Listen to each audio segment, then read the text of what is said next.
sleep. I wanna tell you something new. You drove us both into a wall. I drive away into the night, and I contemplate for a while.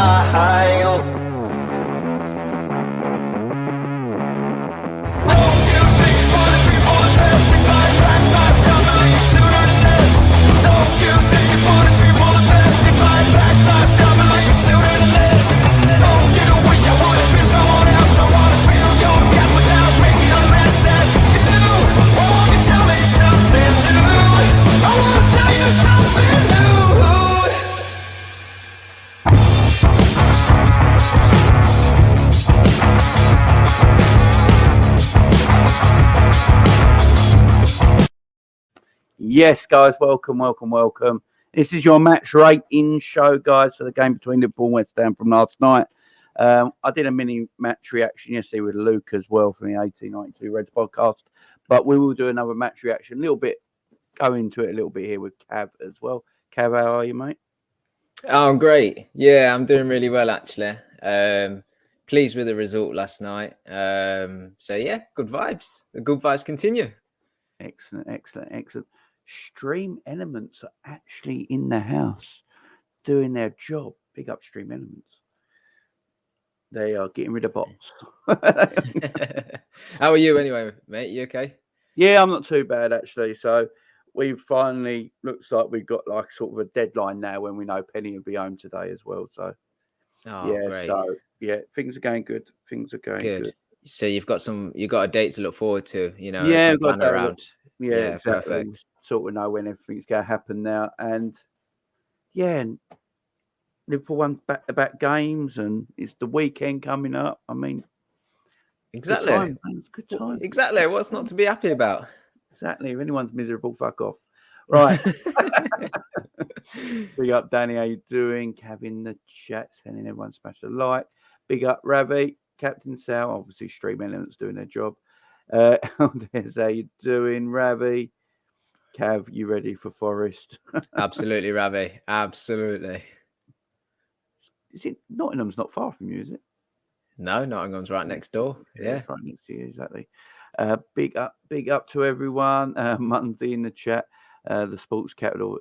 Is that you? Is that what you're going under? Is our new channel name? Big up, Munzie. That's better actually, Munzie. I like it, man. I like it. I love it. Liverpool still in the title race. One step at a time. One step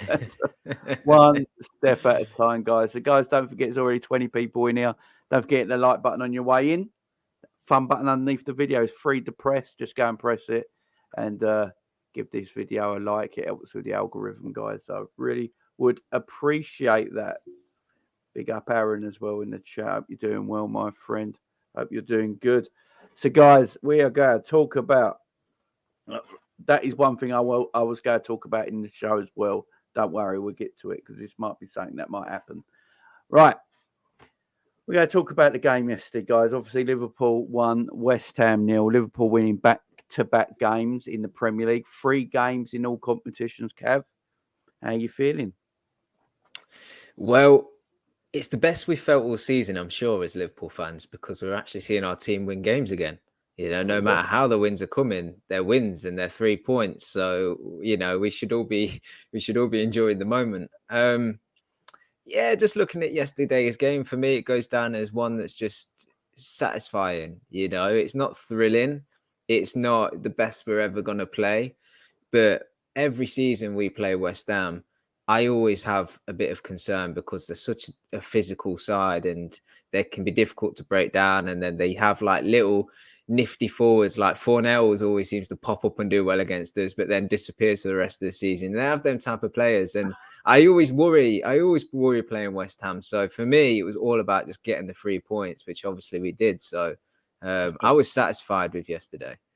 That is so true. We were saying with Fornells, he usually has a game against Liverpool, don't he? And then you never see him again for the rest of the season. Yeah. It is true. Look, we went back-to-back Premier League games, 3 with the Champions League game against Rangers. We look like, I don't know about you, Cap, but I think we look like we have turned a corner. And I think Klopp stumbled on the system now. I don't know if he really wants to play this system full time, but I think he's stumbled across a system right now with the players available. It just seems to be working, don't it? Yeah, I don't know. I mean, some people are of the opinion that he always wanted to go to a 4-2-3-1 with the introduction of Nunez, but he sort of he got scrambled thinking as the bad results were sort of going on, and he sort of reverted back to type, thinking that would get him out of a hole, and it didn't, and whatnot. So I don't know if he had it planned at the start of the season or not, but it certainly looks like a formation and a plan for us moving forward that's going to be successful, and sort of supersedes that 4-3-3 game plan that we usually play. And it's exciting. Like, it's exciting times for us because we can see like a new formation, players in new positions, and now we're like getting good results.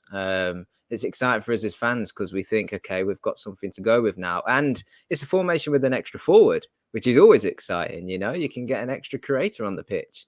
I think we have turned a corner. I think the confidence is starting to build. And that, don't get me wrong, there's going to be bumps in the road for the rest of the season. It's not going to be plain sailing from here on in. But it seems like the players have got a bit of assurance again in their own abilities and play and creating chances. We are scoring goals. I know we won the past couple of games only by one. We only scored one goal, sorry.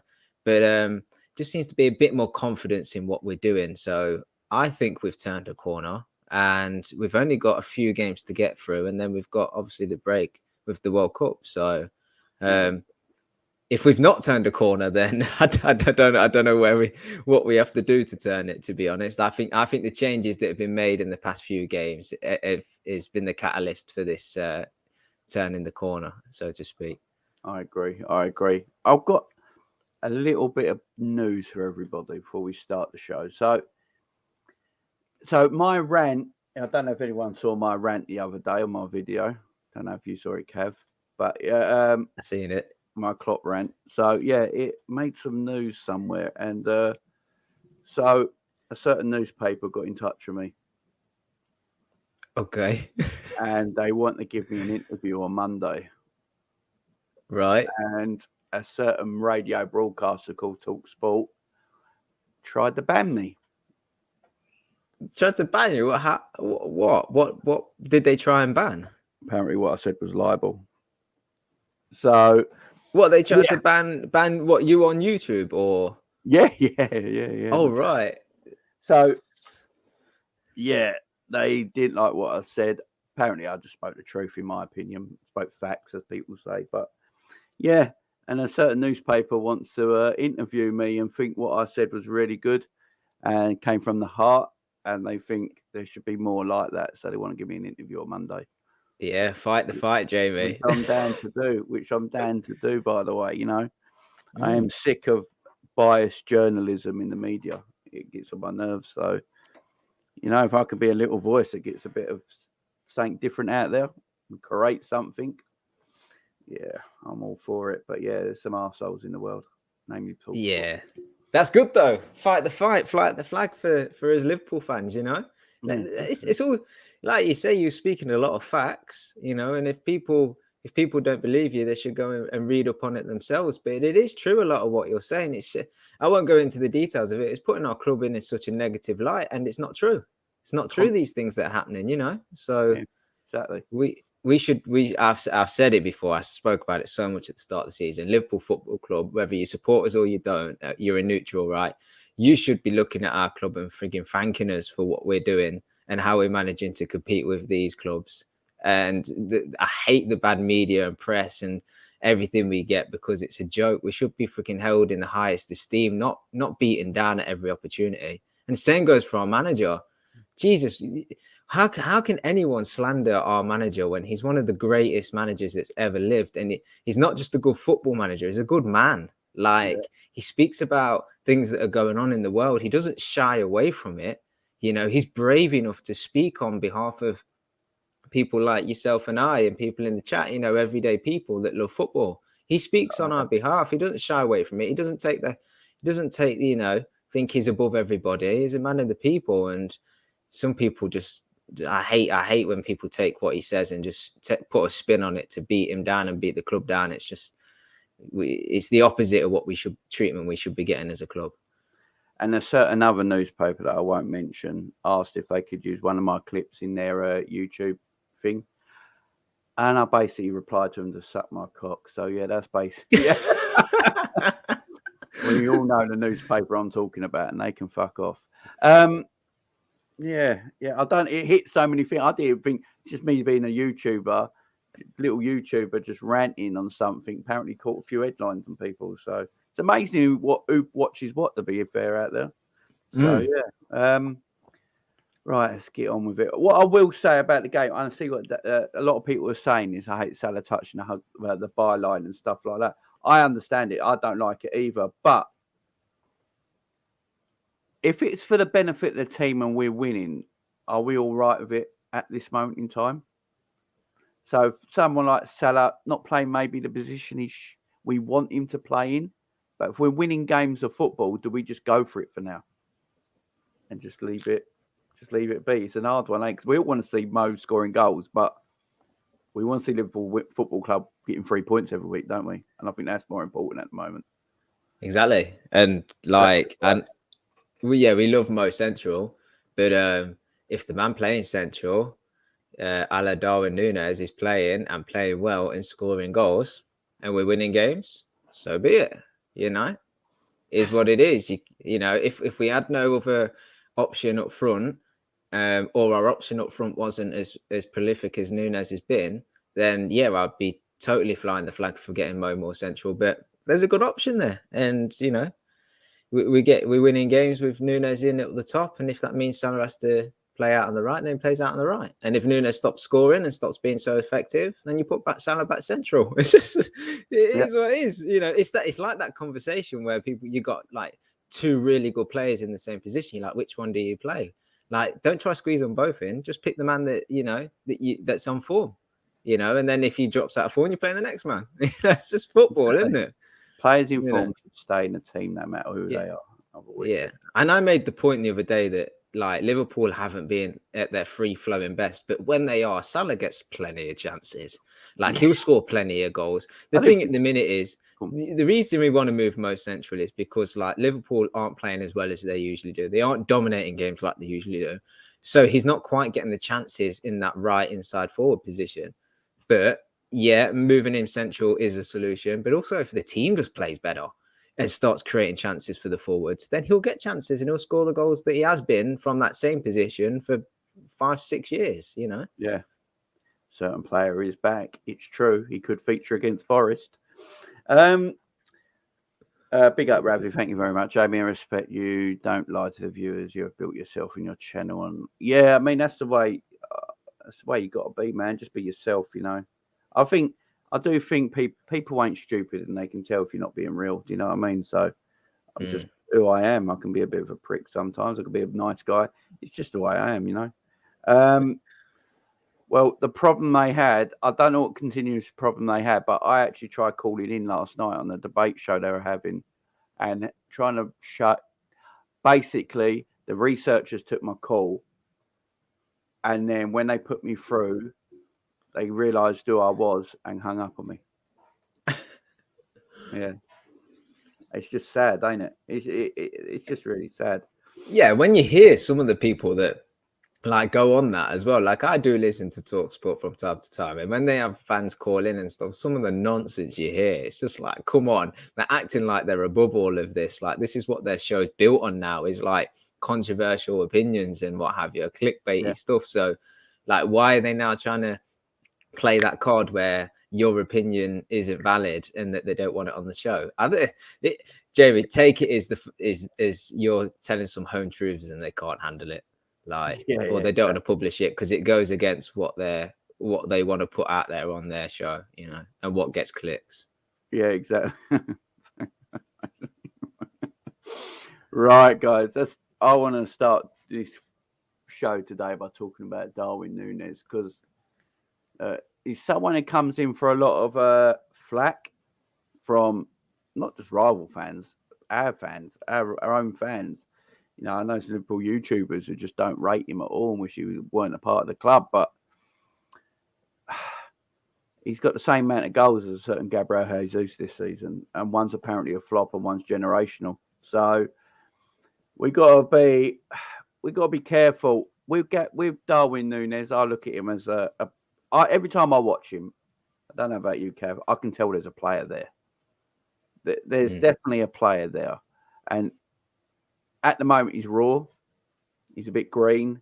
You know, 1 minute he does something amazing, next minute he does something like expect an under 14-year-old to do. It's just a bit. That's the way he is at the moment.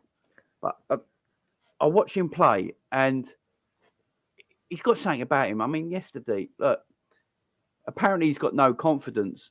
His first shot in the game was a left foot volley from 20 yards out on the edge that troubled the goalkeeper. First time, you know, scoring his goal, beautifully taken goal, by the way. And then that volley there at the post when he chests it down. And the man, look, I think by next season, Kev, I don't know about you, I think by next season he's going to be an absolute diamond of a footballer. Yeah, you're definitely right when you say that there's something in him that's special. And there is, like, he it's a bit crazy, some of the negative media he's had around him since he joined and the criticism he's had from, like you say, sometimes our own fans at times. Some of it when it's like, when people assess him as a footballer and they look at him and they go, as a big number 9, like he's a bit clumsy on the ball at times. I'm not too sure if he's going to make it at Liverpool. I can understand it, you know, because he's different to what we've had for a long while. So I do get people's opinions when they say that. But what you can't deny this lad of is that he is a proper goal scorer. He's a proper striker, like, and he will be. And I've said this before, whether it's at Liverpool, in the Premier League, or elsewhere, his future is really bright. He's going to be a top player wherever he plays and wherever he is, because you can just tell, you know, he's just got raw ability and talent and confidence. You know, I'm surprised that people think he's low on confidence. That's one thing I've never thought he's been lacking in, his confidence. Every minute he's played for us, right, he's always been confident. He's always been alive. You know, that's why we always say he causes so much chaos, because the guy's never just sit, you know, standing around, you know, waiting for things to happen or whatever. He's always on his toes. He's always buzzing. He's always seeing who he can like run in behind or barge, or he's always alive in the game. You always feel like something can happen with him, you know. That's why we say he creates chaos. But some of the criticism I think has been warranted is like some of his touches, you know, have been a bit crazy. He's a bit like Bambi on ice at times. His passing's a bit sloppy, but I see improvement game after game when he's playing. You know, I think West Ham was his best game for that, where he was kind of nodding it down for people, and he was, you know, like you referred to that volley where he took it on his chest. But it's not just out of nothing. You know, he properly knew what he was doing. He took it on his chest on a bit of a turn, so then he could lay it off for the volley. You know, pure control to do that. And it was so unfortunate that didn't rifle in, by the way. But he's getting better and better when he plays for us. And like, as I say, one thing you guarantee with Nunez is energy, running, you know, creating chaos. Always gets a shot on target. Sometimes it's not always the right option to shoot, but always does, you know, test the keeper. What he's starting to do now, which signs I've seen in the West Ham, he's starting to get that first touch under control, starting to lay it off when he needs to, you know, starting to set himself better, you know, making them smaller, simpler decisions. He's doing better. And that's improving his all-round game, and it's helping us as a team as well. And he's definitely going to, if he carries on the way he's going to continue to improve and improve and improve. And like, it's still really early days for him. Like, when you think about it, he really should be coming into this side and sort of just coming on as a sub, you know, finding his feet, getting to know his players. Klopp's already said he's felt homesick, you know, he doesn't know the language, so he should just really be finding his feet at the minute. But the truth is, like, because of our injuries and what have you, he's having to be thrusted into the side, and I think he's doing well, and I'm really excited by him. Like, I don't want to go crazy, right? But when I was watching that West Ham game, I saw like shades of Torres in there with some of the stuff he was doing. Like, no, yeah, crazy. I agree. you know, they clocked like the top speed in Premier League history. I mean, Apparently so. I mean, a lot of people big up Coppin, and thank you very much. That means a lot to me, my friend. Thank you. Yeah, I think he didn't. Yeah, he beat Carl Walker's record, didn't he? And everyone's saying that he doesn't look like as quick as Carl Walker, but Carl Walker's speed was probably judged over a longer distance. What's scary about Darwin Nunez is it's his speed over a short distance. Yeah, He's electric and he's a powerhouse. And like I said, against Man City, I know he came on about against Man City and he looked a bit off. And there was things like it looked like his battery ran out when he tried things and things. But to his credit, he came on and made 3 opportunities all by himself. You know, against Manchester City off the bench. And when you look at that, if you're a manager and you're looking at it, you're thinking, yeah, he's raw. But my God, look, he's made them 3 opportunities by himself. I've got something I can work with here. It's not, you know, Klopp's got something he can work with in the long term. We're going to have a brand new forward line, I reckon, next season, because I do unfortunately think Bobby will leave this season, because we're coming up to January where Bobby can start talking to other clubs in Europe. In realistic terms, a contract has to be sorted before the World Cup, and you just don't see that happening. So I think Bobby will probably leave.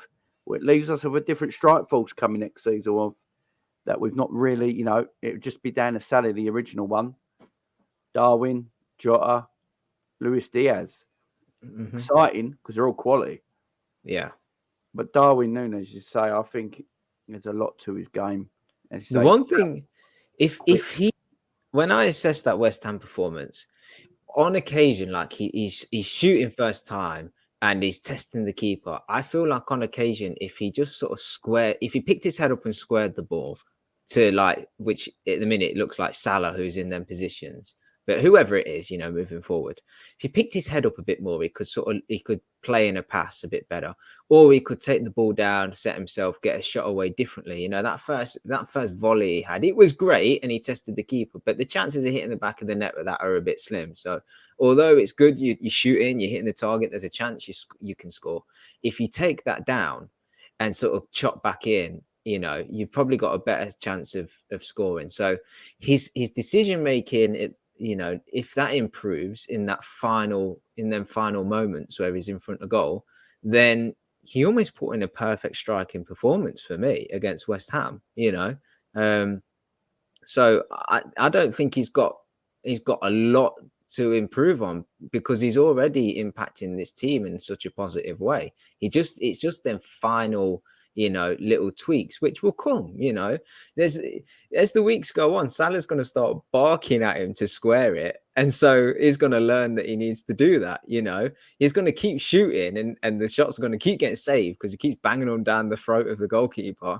He's going to realize, actually, I need to just take this down and get it on my stronger foot and maybe whip one in, or, you know, chest it down and buy a penalty off the defender or something. You start to learn them little cutenesses in the box. But at the minute, he's getting chances and he's hitting the target. So that's all he needs to be doing for now. He'll improve on the other stuff as time goes on. Exactly. And like you said, one thing I will say about Darwin, when he does shoot, he doesn't miss the target a lot of the time. No. I know he's like not scoring all the time. It's hitting the keeper or saving it or hitting a post or something, but he's mostly hitting that target a lot of the time, which is a good thing. So when Klopp sees that, he knows there's things he can work on, like just maybe make him take his time a little bit more, take the power out the shot a little bit, go for angles more. I just think when you watch Darwin at the moment, he's just a little raw. He rushes things sometimes. He looks like he's in a hurry. As you say, he's 23, man. Doesn't know the language. He said in an interview himself he doesn't know what Klopp's asking him to do yet. So basically, Darwin is just going out there on instinct at the moment and just playing his way. So when he gets to know everything more, that's why I'm always saying to everyone, just chill on him. By next year, this kid's going to be special. And I think we've got a diamond for the next few years. I really do. I just think maybe the transfer committee sometimes just know what they're doing, and we just got to give them a break sometimes. Yeah, they knew he was raw. They knew he weren't going to hit the ground running like a Haaland. He's just not that player.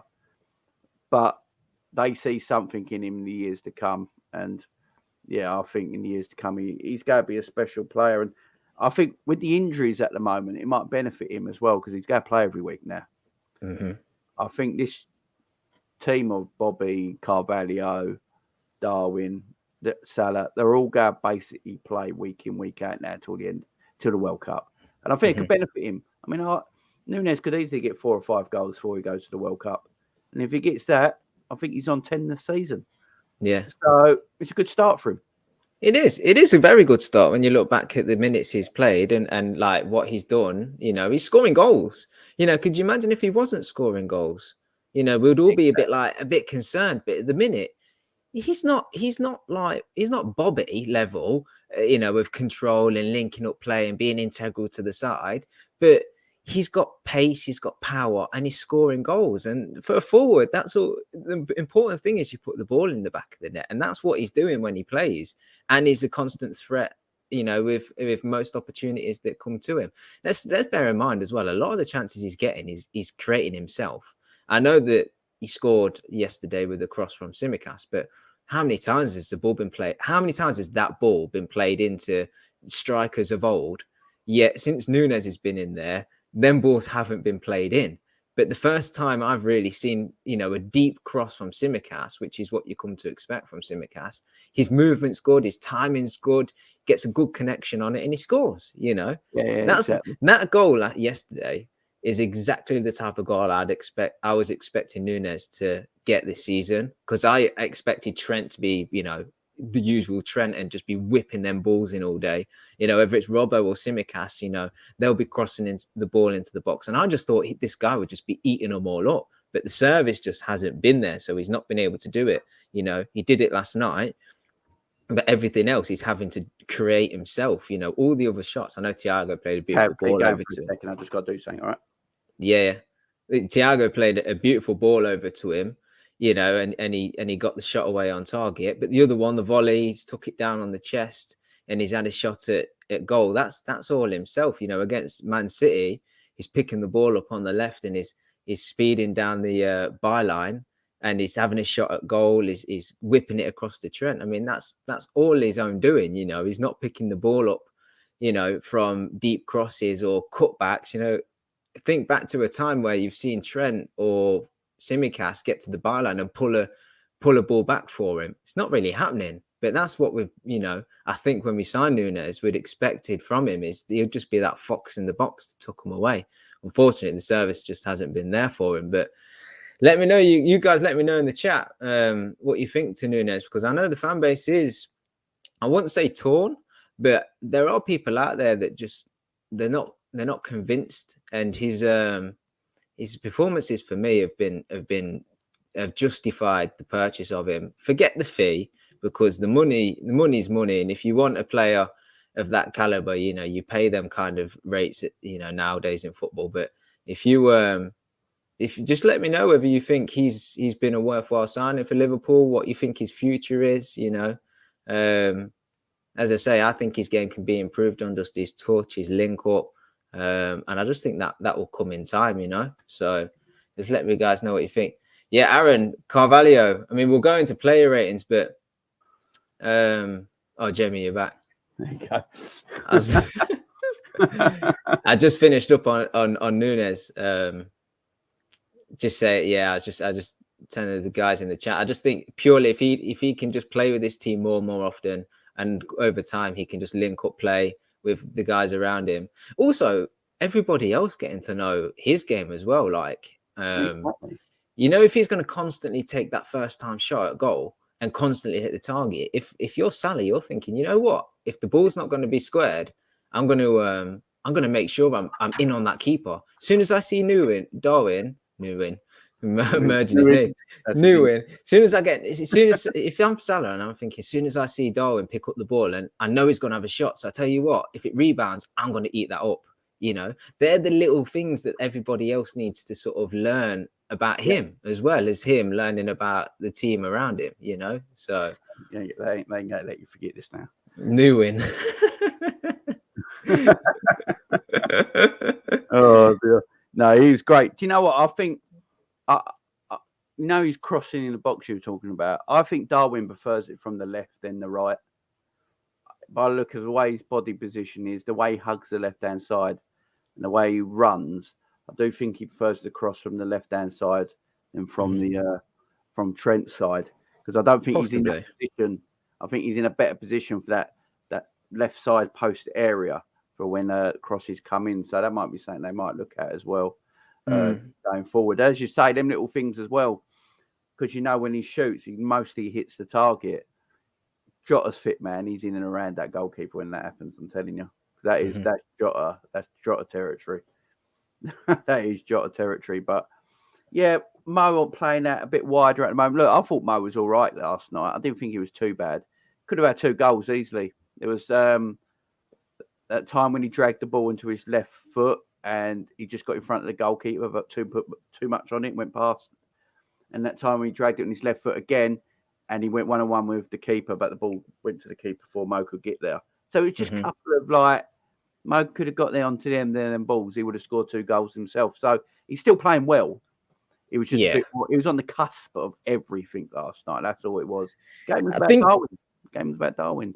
I think it's fair to say Salah out on the right-hand side isn't the same as what it was in years gone by. I feel like he's more in the game when he's central. I feel like when he's been played central, he's got a license to sort of roam around and pick up little pockets or be on the shoulder of the defense if he wants to be. He can drift out wide to sort of get involved in the play if he wants to be. Out on the right, he's got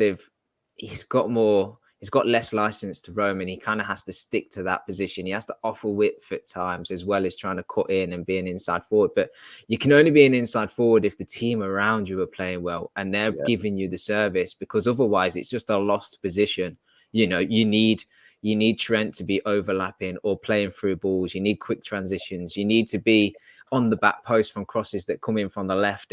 And they're things we've just not been seeing this season. How many times have we reviewed a game with Sima Cass has played and we've just said, he should be crossing more.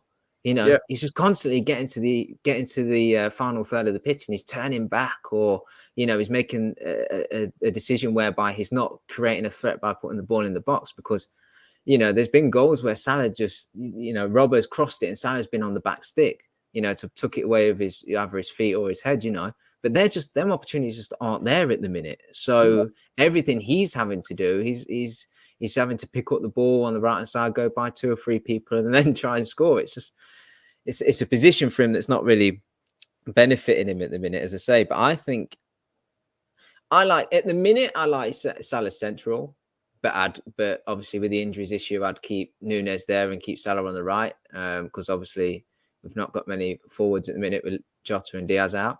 But in the future, I'm open to sort of playing Salah up top and rotating it with Nunez. I think the thing is, if Nunez can play out on the left, I know some people, said that he's played there for Benfica and he did quite well. He plays there for Uruguay and stuff. I'm not totally convinced, but I don't see why we can't push Nunez out on the left, get Salah central, and just have them sort of mixing over the course of 90 minutes. Give the defenders something to think about. A different player to pick up.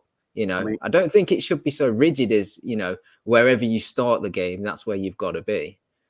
Yeah, exactly. I mean, with Darwin playing out and left for Uruguay, difference is he has Salah playing central and Salah's just a proper number 9, where Mo's not that proper number 9. So I don't know if it'll work as well. But in game, for like 10, 15, 20 minutes, you can change it round like that. They can interchange quite comfortably. Like Mo can go 9 and Darwin can go out to that left quite comfortably in interchanging circumstances for 10, 15 minutes. It's what we do anyway. It's what we base our attack on, all that interchanging stuff. Yeah. Hard to pick up. And they can do that. But the more I see Darwin, though, he just don't look like he has quiet games. He's always got something in him. And what I love about him, we got a number 9 that stretches the opposition. He's willing to run. That's why he gets caught offside a lot, because he's so willing to run and get in behind. So we have got that long ball. We've got that long ball over the top, which we can benefit from now. Because before we had Salah and Mane were able to stretch the teams, and Bobby would come in, he'd come towards the ball. Now you've got a possibility of having Diaz, Salah, and Darwin, when they're all fit, stretching the opposition because they're all willing to run at the same time. I think when them three are fit together and playing, so they ain't really had the opportunity yet at the best, have they? But properly playing together as well in this formation we're playing now, not the 4-3-3. When we get to this 4-2-3-1 and having Darwin, Diaz, and Salah in that formation for over a period of time, that's gotta be dangerous, man. Yeah. But it needs time. It needs time. You know, like you look at Yeah, it might be next season where you're starting to see this really fluid football, you know, where the guys are just, you know, such on the same wavelength that they're creating opportunities at will. And, you know, every time they attack, they look dangerous and it's all interchanging and stuff. What we've usually, you know, come to expect when we played Salah, Firmino and Mane, you know, there's just all interchanging, linking up play. It was beautiful at times, you know. When I look at Arsenal this season, you drop Jesus in there with Martinelli and Saka, and they seem to really, you know, connect well, and they're quite fluid and they're quite pleasing to see on the eye. Darwin's not that player that you could just drop in and he links up with everyone around him, you know, straight away, you know, but that's fine because that will come in time. I'd say Diaz is the same. Diaz isn't someone you can just drop in and he links up with people straight away because he just plays so off the cuff.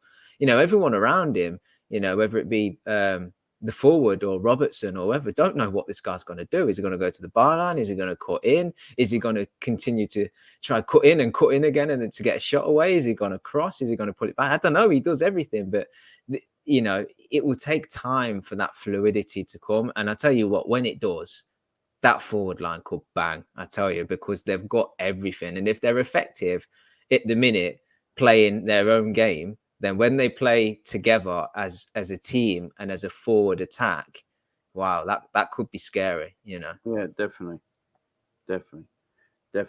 I mean, I think the future is actually better than what a lot of people give credit for, especially in that attacking area, midfield. The way I look at our squad, I think set up for the future. I think our attacking area is fine. Salah's going to be here for another couple of years, 3 years till his contract ends, probably. You got Darwin for years to come, Jota for years to come, Diaz for years to come. Carvalho's going to be an up and comer who will eventually be able to play in them attacking areas and give us something a little bit different. So in that way, I think our attacking area of our team is going to be fine. You look at the defensive part of our team, pretty much fine. I think we might need another centre back because I'm still not sure on Joey G, but it's just a midfield area, isn't it? It is literally just a midfield area. And that's why a lot of fans were a bit peed off in the summer, because you look at our squad and you think good defence, best goalkeeper in the world, a good number 2 in Kelleher, great forwards. It's just that central of the park. You get that sorted. And there's Liverpool teams up there with City. There ain't a doubt in my mind about that. Yeah. I think we will be up there at the end of the season. I think we will be in the top 4. I think this team's going to get better and better and stronger from now. We go have games like we did against West Ham where they're a bit edgy, where we're not taking our chances and we leave things open a little bit. That first star flow. Let's get to the team. So the first, the team sheet got announced. So Alisson in goal, obviously. Gomez kept his place, which I was happy about because he deserved it after the City game. Trent came back in. Sima Cass at left back. Was that a shock to you, Cav? Robbo dropped out. Sima Cass straight back in again? Yes and no. I mean, Robbo's just come back from injury, so you can understand why he didn't want to throw him out again after a really intense game against Man City. Obviously, with all the injuries we've had so far this season, the injuries we've got at the minute, I can see why he wouldn't want to take the risk with Robbo. And Simi's been playing, you know, he's been playing whilst Robbo's been out, so he's sharp, he's ready to go, regardless of. They're both at a level, ain't they? Yeah, I mean, we've not been overly impressed with Sima Cass, but he's done good enough. So, you know, if he'd made the decision based on not wanting to risk Robbo, then I'm fine with that. Let's talk about Liz Truss. Well, she is gone. She is gone. General election incoming. Oh man, that's for Sunday. That's for Sunday. We'll chat that Sunday because I've found a new picture of Liz Truss that is very relieving. Very, very revealing, should I say? Bit of side boob, you know what I mean? Right. Yeah, Trent, right. I'm going to speak. I thought Trent looked okay, to be fair. I thought Trent came, especially that first half, I thought Trent looked composed. His defending was decent. Good thing is he weren't getting overexposed either. But when he needed to do defending, he did it well, I thought. I don't know about you, Cav, but there's something about Gomez and Trent playing together that don't seem right to me. There's something Yeah. off there. That they don't seem to have any correlation or connection together like Virgil does with either Simi or Robbo on his left-hand side. There just don't seem to be something quite right between the two of them. I don't know about you, if you thought that in the game yourself as well. Yeah, I just don't think they're fully assured of themselves at the minute, you know. Whereas although Virgil's not played, you know, up to his usual standard, he still backs himself in everything that he does. He's cool, he's calm, he's collective, isn't he? Whereas Joey is always trying to find his form. And when he does, he gets injured again, you know, and a big injury. So he's constantly, every game he plays, he never really plays, you know, 4 or 5 games on a run, so he can never really build that confidence in himself. And when he makes mistakes, he can sometimes go into his shell a little bit, you know, and he loses the flight of the ball in the air and just silly stuff, you know, that he shouldn't really be making mistakes of. Plus he knows he's got Trent, you know, who's defensively switches off and at times isn't great, and he knows he's got to be alert to that as well. So I think both of their sort of anxieties in defense kind of causes a bit of uncertainty. I think if you had sort of, and it would never happen, but I think if you have Virgil out on that side, you would see a lot, you'd be a lot more comfortable because you think, okay, if Trent switches off, Virgil's going to mop it up and he'll take control of the situation. Whereas Joey's like, if it's obvious that he needs to get across and cover, he will. But if it's a bit uncertain whether he should go out or stick, that's when in that uncertainty, the opposition can kind of just get by on both. So I understand the nervousness around them two playing. I'm hoping, like I say, just with game time for Joey, he's just going to build confidence and then just start being a bit more assured of himself and just be dominant in moments where he perhaps should be, you know. Yeah, I agree. I totally agree, my friend. So we played a double pivot, Thiago and Jordan Henderson coming back in the team after Fabinho's great game against Manchester City. Was a bit shocked to that, or did you expect Hendo to come back in? Nah, I don't think he was ever going to leave Hendo out for 2 games on the bounce. Again, you know, Fab, yeah, he did well. He's not been doing well this season, though. When he came on, he was terrible. We'll talk about that. We've got to talk about him in the ratings. But yeah, look, why not bring Hendo in? It's West Ham, you know. Fab. Hendo had a good game, to be fair. Yeah. Why not? You know, the midfield, we've had injuries there. If you can rotate, you know, and bring a guy in that's match fit and ready to go, then okay, I'm okay with it. As much as I'm banging on about playing the same team every single time, when you've got 3 games in a week, you are going to have to rotate in one of them. Yeah. 1 or 2 or 3. Like I think 1 or 2 or 3 is fine enough. It was So obviously we've got Ox back on the bench now. Curtis Jones on the bench now. He came on yesterday. Looked very, very rusty, as you'd expect. Naby Keita is apparently training and fit for Nottingham Forest on Saturday. I've seen the photos. I think he might be. I think it might be in the squad, you know. Look, with Naby, playing this 4-2-3-1 actually suits him because you can play Naby in the 10. You can play Naby in the 10 because that is the place where he's going to get less tackle. You know, I think his ability in the 10 is very good. Get him in around the edge of the box. He has got that final pass on him. You know, he can shoot from distance. Half the time it hits orbit, but, you know, he has a go. You know, at least he has a go. I think it suits him. I don't know about playing him in a double pivot, but I think you can play him in the 10. And it's just another body. The Ox you can play in the 10. The Ox you can play on the right in the 4-2-3-1 as well. I mean, these players, look, I like the Ox. I've always think the Ox is a decent footballer. Ox's problem is just injuries. And the thing is, his injuries are non-impact injuries. You know, he had, the Community Shield when he had that great run for about 70 yards, got in front of goal, missed the goal, and then died. and we ain't seen him since. and that is Ox's problem. We just don't know what we're going to get out of him. If Ox could play, if I knew Ox was going to be fit for the next 20 games in a row, Yeah, I'd be like, well, that's a great asset to the team. yeah, That exactly. is a great asset to the team. But the problem is, you can bring Ox on as a substitution. He could look good when he comes on, and then he'll have a non-impact injury, and he's out for another 4 months. With the Ox, the problem with the Ox is that he doesn't get 2-week injuries, does he? His injuries are long-sustaining injuries, and this is the issue. And it's the same with Naby. If you could tell me that Naby's going to have 20 games in a row where he's going to be part of the squad, not injured, he's going to be part of the squad, I'll be like, it's a great benefit to the squad. And to be fair to Naby, last season he wasn't actually that injured. It's just that Klopp he weren't throwing him in for whatever reason. But these are still decent additions to the squad.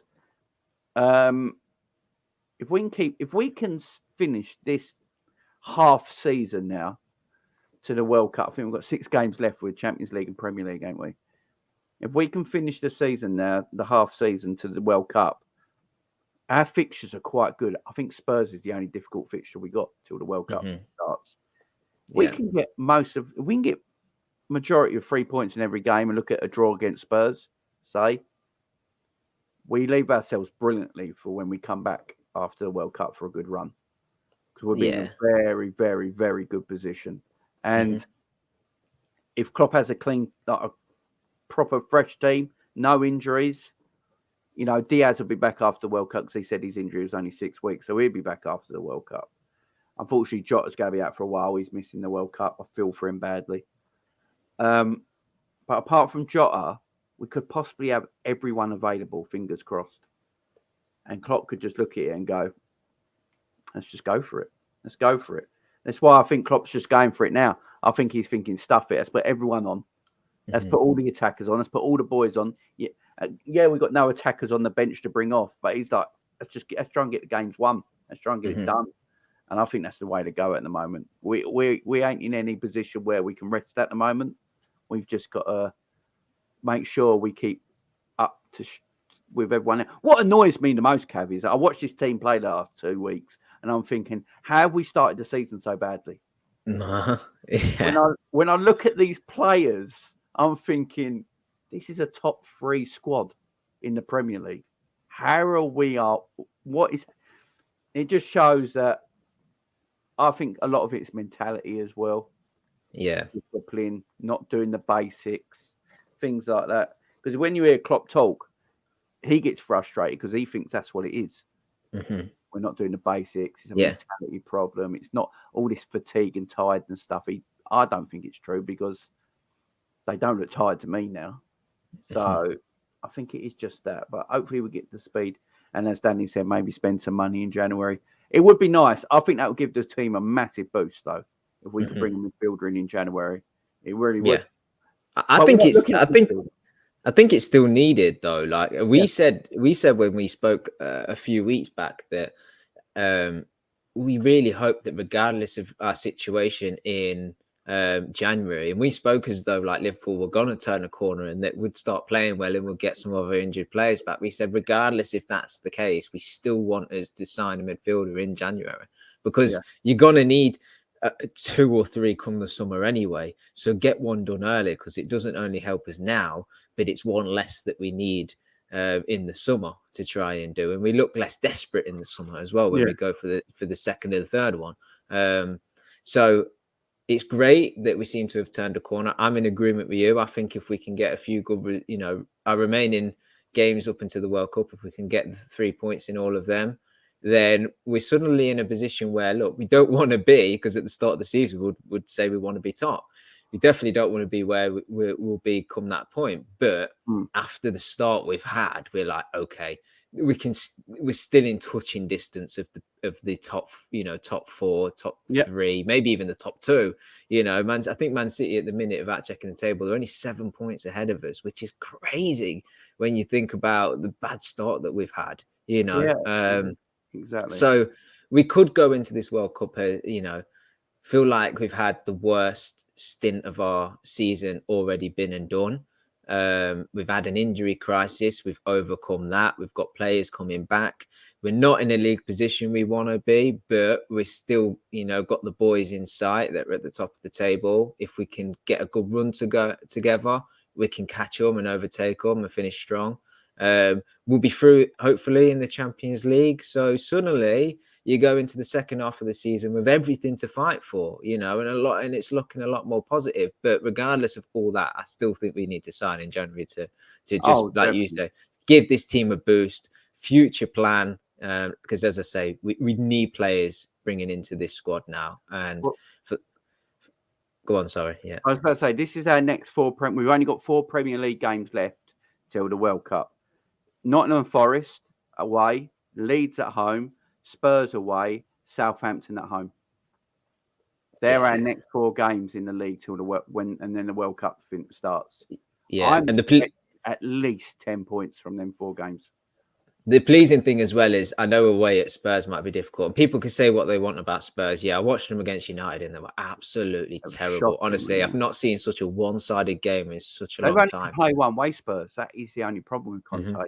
They play one way.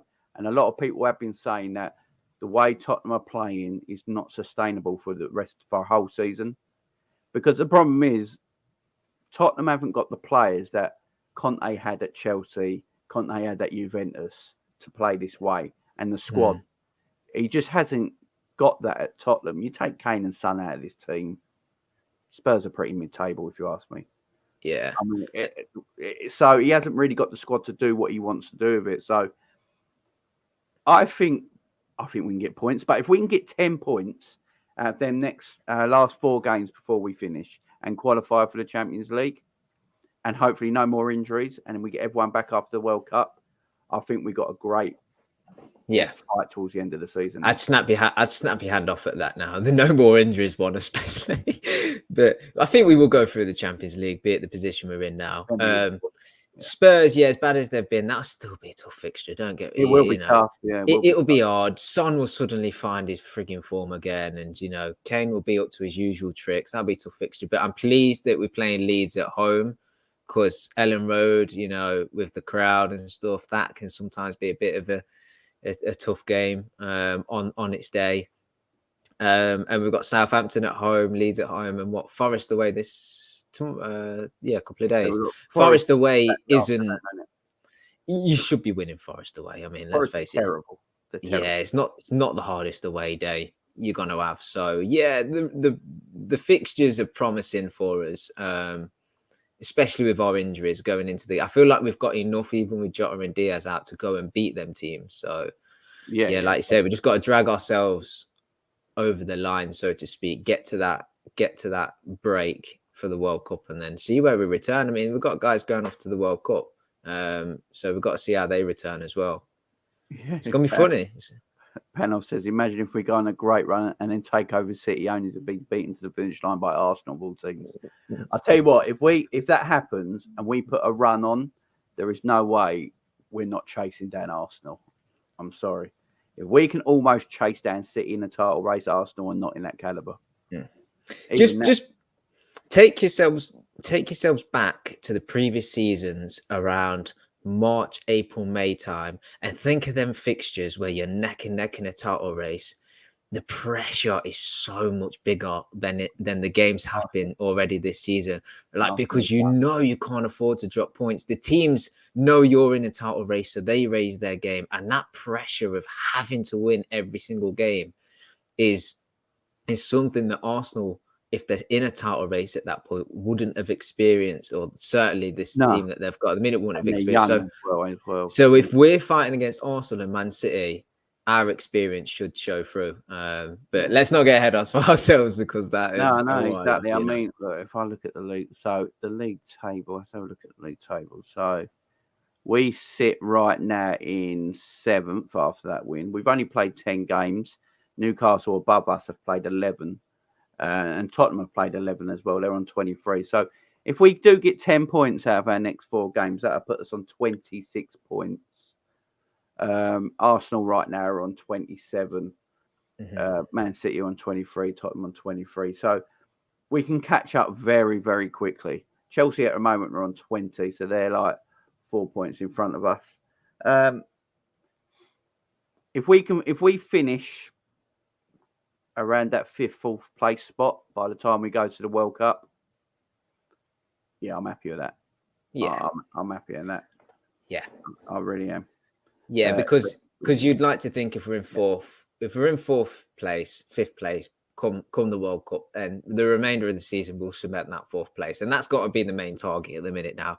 Make sure you get top 4, so you got Champions League football next year, and if you can do better and challenge for the title, great. But I think top 4's still got, at this moment in time, got to be the target, hasn't it? That's certainly what I'm looking at the moment. So Arsenal's next 4 games, they've got Southampton away on Sunday, then they're at home to Nottingham Forest, and then they're away to Chelsea, and then they're away to Wolves. So Wolves will probably have a new manager all set up by then, so they could have that manager bounce. Southampton away is always difficult. Southampton are a weird side at home, ain't they? They're always up for the big teams, ain't they? They're destroy Forest. Chelsea game be tight. So yeah, we have got to basically win just get 10 points out of them for the next 4 games, and I think we'll be all right, you know. Yeah. We'll be all right. Yeah. Right. Let's do player ratings, guys. Yeah, I reckon I just don't see Arsenal able to keep up the pace. They have got a very, very young side, and their squad is quite thin. And if they keep going in Europe the way they are, I think they will fall eventually. But yeah, I mean, they're a Saka or a Partey injury away from fucking collapsing. Yeah, they are definitely. Right, guys. Player ratings. Let's start, guys. Don't forget in the chat to get your number out. Let us know what you think as well, guys. You're part of this. So we're going to start with Alisson Becker. Now, Alisson had a bit of a weird game at the beginning with his distribution. I swear he just does it on purpose, just to make the game a bit more lively. But yeah, his distribution at the beginning was a bit off. But then everything else about him is just fantastic. And obviously saved the penalty, which was massive. Had a few good moments in the game as well. He had an up and down. Alisson Becker's just great. Let's face it. Did you see the ovation he got after the game as well by the crowd? Rightly so. Yeah. This is for me at the moment. I literally don't know if there's a better keeper on form in world football. No, there's not. There's not. And he just goes about his business so easily, don't he? Mm-hmm.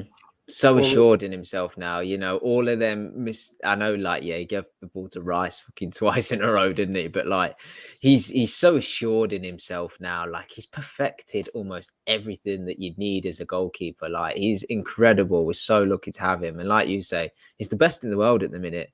Like, he's been good all season. And yesterday, he saved our ass. Let's not, you know, make any bones about it. When he saved that penalty and you go on to win 1-0, Jesus Christ, he buys you them 3 points. So what are we saying? There's no 9s in the chats.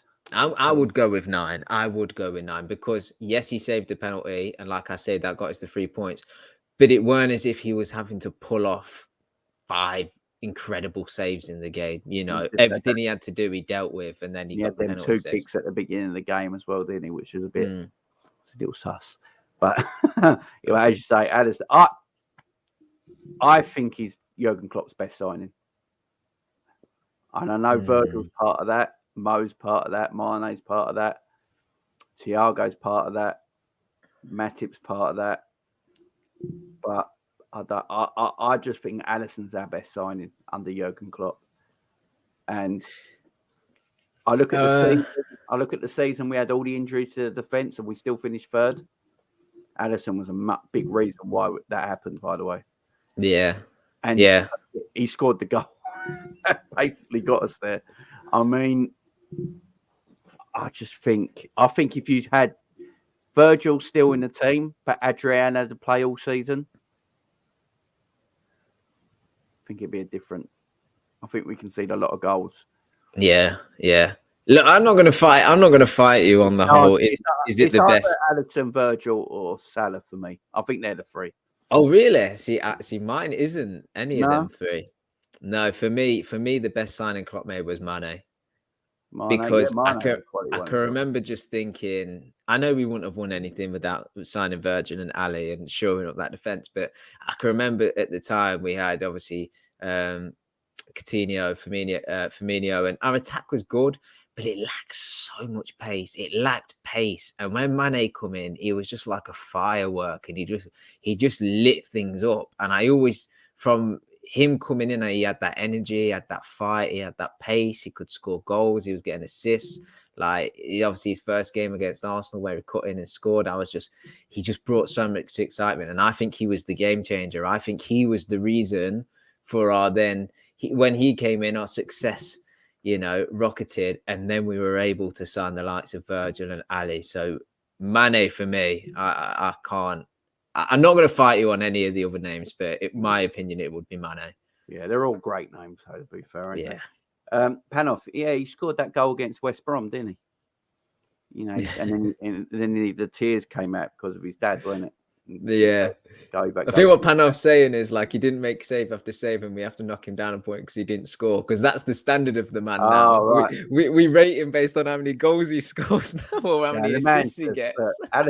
Alisson's just legendary. Let's just put it that way. He's just so good.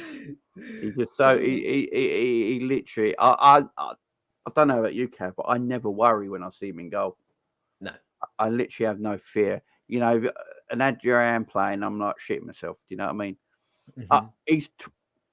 I was watching. Is it Fergon or whatever his name is? And he's got his dad with him as well. Oh, Fergon or whatever his name is. I don't know who you're trying to say. Theo. I think his name's Theo something. And he does videos with his dad. He's a massive football YouTuber. He's on everything. Okay. And yeah, they had him over. They said Edison's a far better goalkeeper. Oh, get out of here. Punch my screen. Get out of here. Punch my screen. They just go on the kicking thing all the time. Not what he does with his hands, man. Jeez, this guy as well, right? Is the most fucking. That's the one. Yeah. That's the one. But, I can't pronounce Ferguson. Yeah, I can't pronounce his name. Just call himself Theo. What a stupid name. But yeah, it's just. Could you imagine, like Ali, right? Ali puts all his blokes to frigging shame because he looks like he's been carved from the frigging gods. He plays a guitar. He's frigging baptizing people in the frigging summer. He's fucking the world's best goalkeeper. Like, Jesus, what more does this guy have to do? Seriously. He could have been ugly. It would have been a little bit. It would have been the guy, if he was ever going to be ugly, it's when he rocked the mustache and he still looked fucking decent. Like, give me a break, honestly. I know. The best Ali, though, is full black kit Ali. Like, I feel like he just turns into a frigging superhero. If you had a man crush on Ali back then, I don't blame anyone. So don't worry, don't worry about it. It's the only reason my missus bloody comes down to watch the football when I've got it on. She's like, "Oh, is Alisson playing?" Yeah, I was like, "Yeah." And and Alisson ain't got he's got bad skin as well at times as well, and he still looks great. And he still looks great. It's not fair. Yeah. Not fair. He did a post match as well interview, didn't he, after the game? I love Ali. He speaks great English as well, don't he? Yeah. No, he's a great player, and he loves the club as well. You can tell. Yeah, definitely. Man, it's tremendous. Joe Gomez had an off game for me. Yeah, considering how good he was against City, that penalty, I don't know. I said I wanted Gomez to be aggressive, but that was a bit too aggressive. I don't know what he was actually thinking because Bowen was going away from goal. He just had to stand behind him. He just had to hold his ground. I know he's trying to nick the ball and just get a quick counter attack on because that's what this team is built on doing. But it's a rash one, wasn't it? Really rash. Yeah, frustrating because we were obviously 1-up at the time, and we knew that West Ham were going to come back into the game at some point, which obviously turned out to be the case second half. I don't know whether to put it down to rustiness. Obviously he's just sort of finding his feet again, as I mentioned earlier. Or whether that's just him, because he is liable to make, mistakes. It was stupid because, like you say, Bowen sort of picked up the ball and was only going to be able to continue running towards the byline, away from goal. There was no immediate threat there. He could have just held his run and shown him down the byline. It weren't like he was forced into making a decision. He just didn't think, and he just jumped into him. And the minute the game gets paused and they say they're checking VAR, it's going to be given. Oh yeah. Ali saved his skins, to be honest. I felt like after that, there was moments in the game where he sort of lost flight of the ball again, and he let the ball bounce, and that created uncertainty. And I remember an occasion where someone went by, I think it was Ben Rama, went by Trent way too easily, by the way. But Gomez just looked really soft in there as well. And this is where I was referring to it earlier when I said he needs to be assured. If he sees, the opposition going by Trent, I want him to be in there and clean it up. Make sure that if the guy's going to beat one of your players, make sure he doesn't beat the second. Go and deal with it. I felt like he was okay with the mistake. 5, maybe. Yeah. I'm green. I mean, if you look at the average as well, it's around that in a way.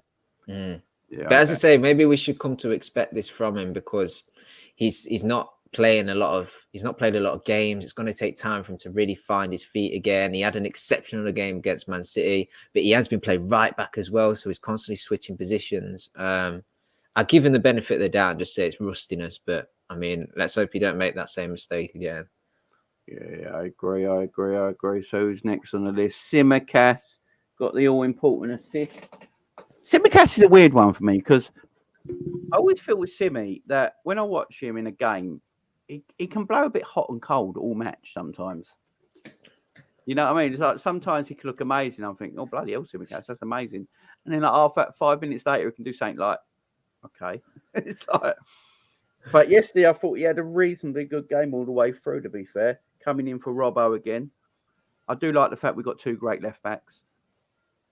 And the drop in quality is not huge either. Mm-hmm. And the assist was great. His corners are fantastic. His corners are always troubling. Yeah. I mean, when Robbo takes a corner, it's the first man. Now it's so frustrating, ain't it? It's mad with Robbo, because Robbo's got a beautiful left foot. That's what's so crazy about it. But Sima Cass's corners, always devastating on that left-hand side. I'm going on the 7 for Sima Cass because he got the assist. Defended pretty well as well. So, yeah. If you're written, Kev.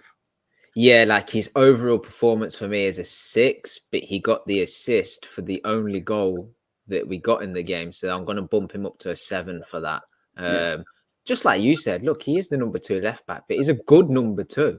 Exactly.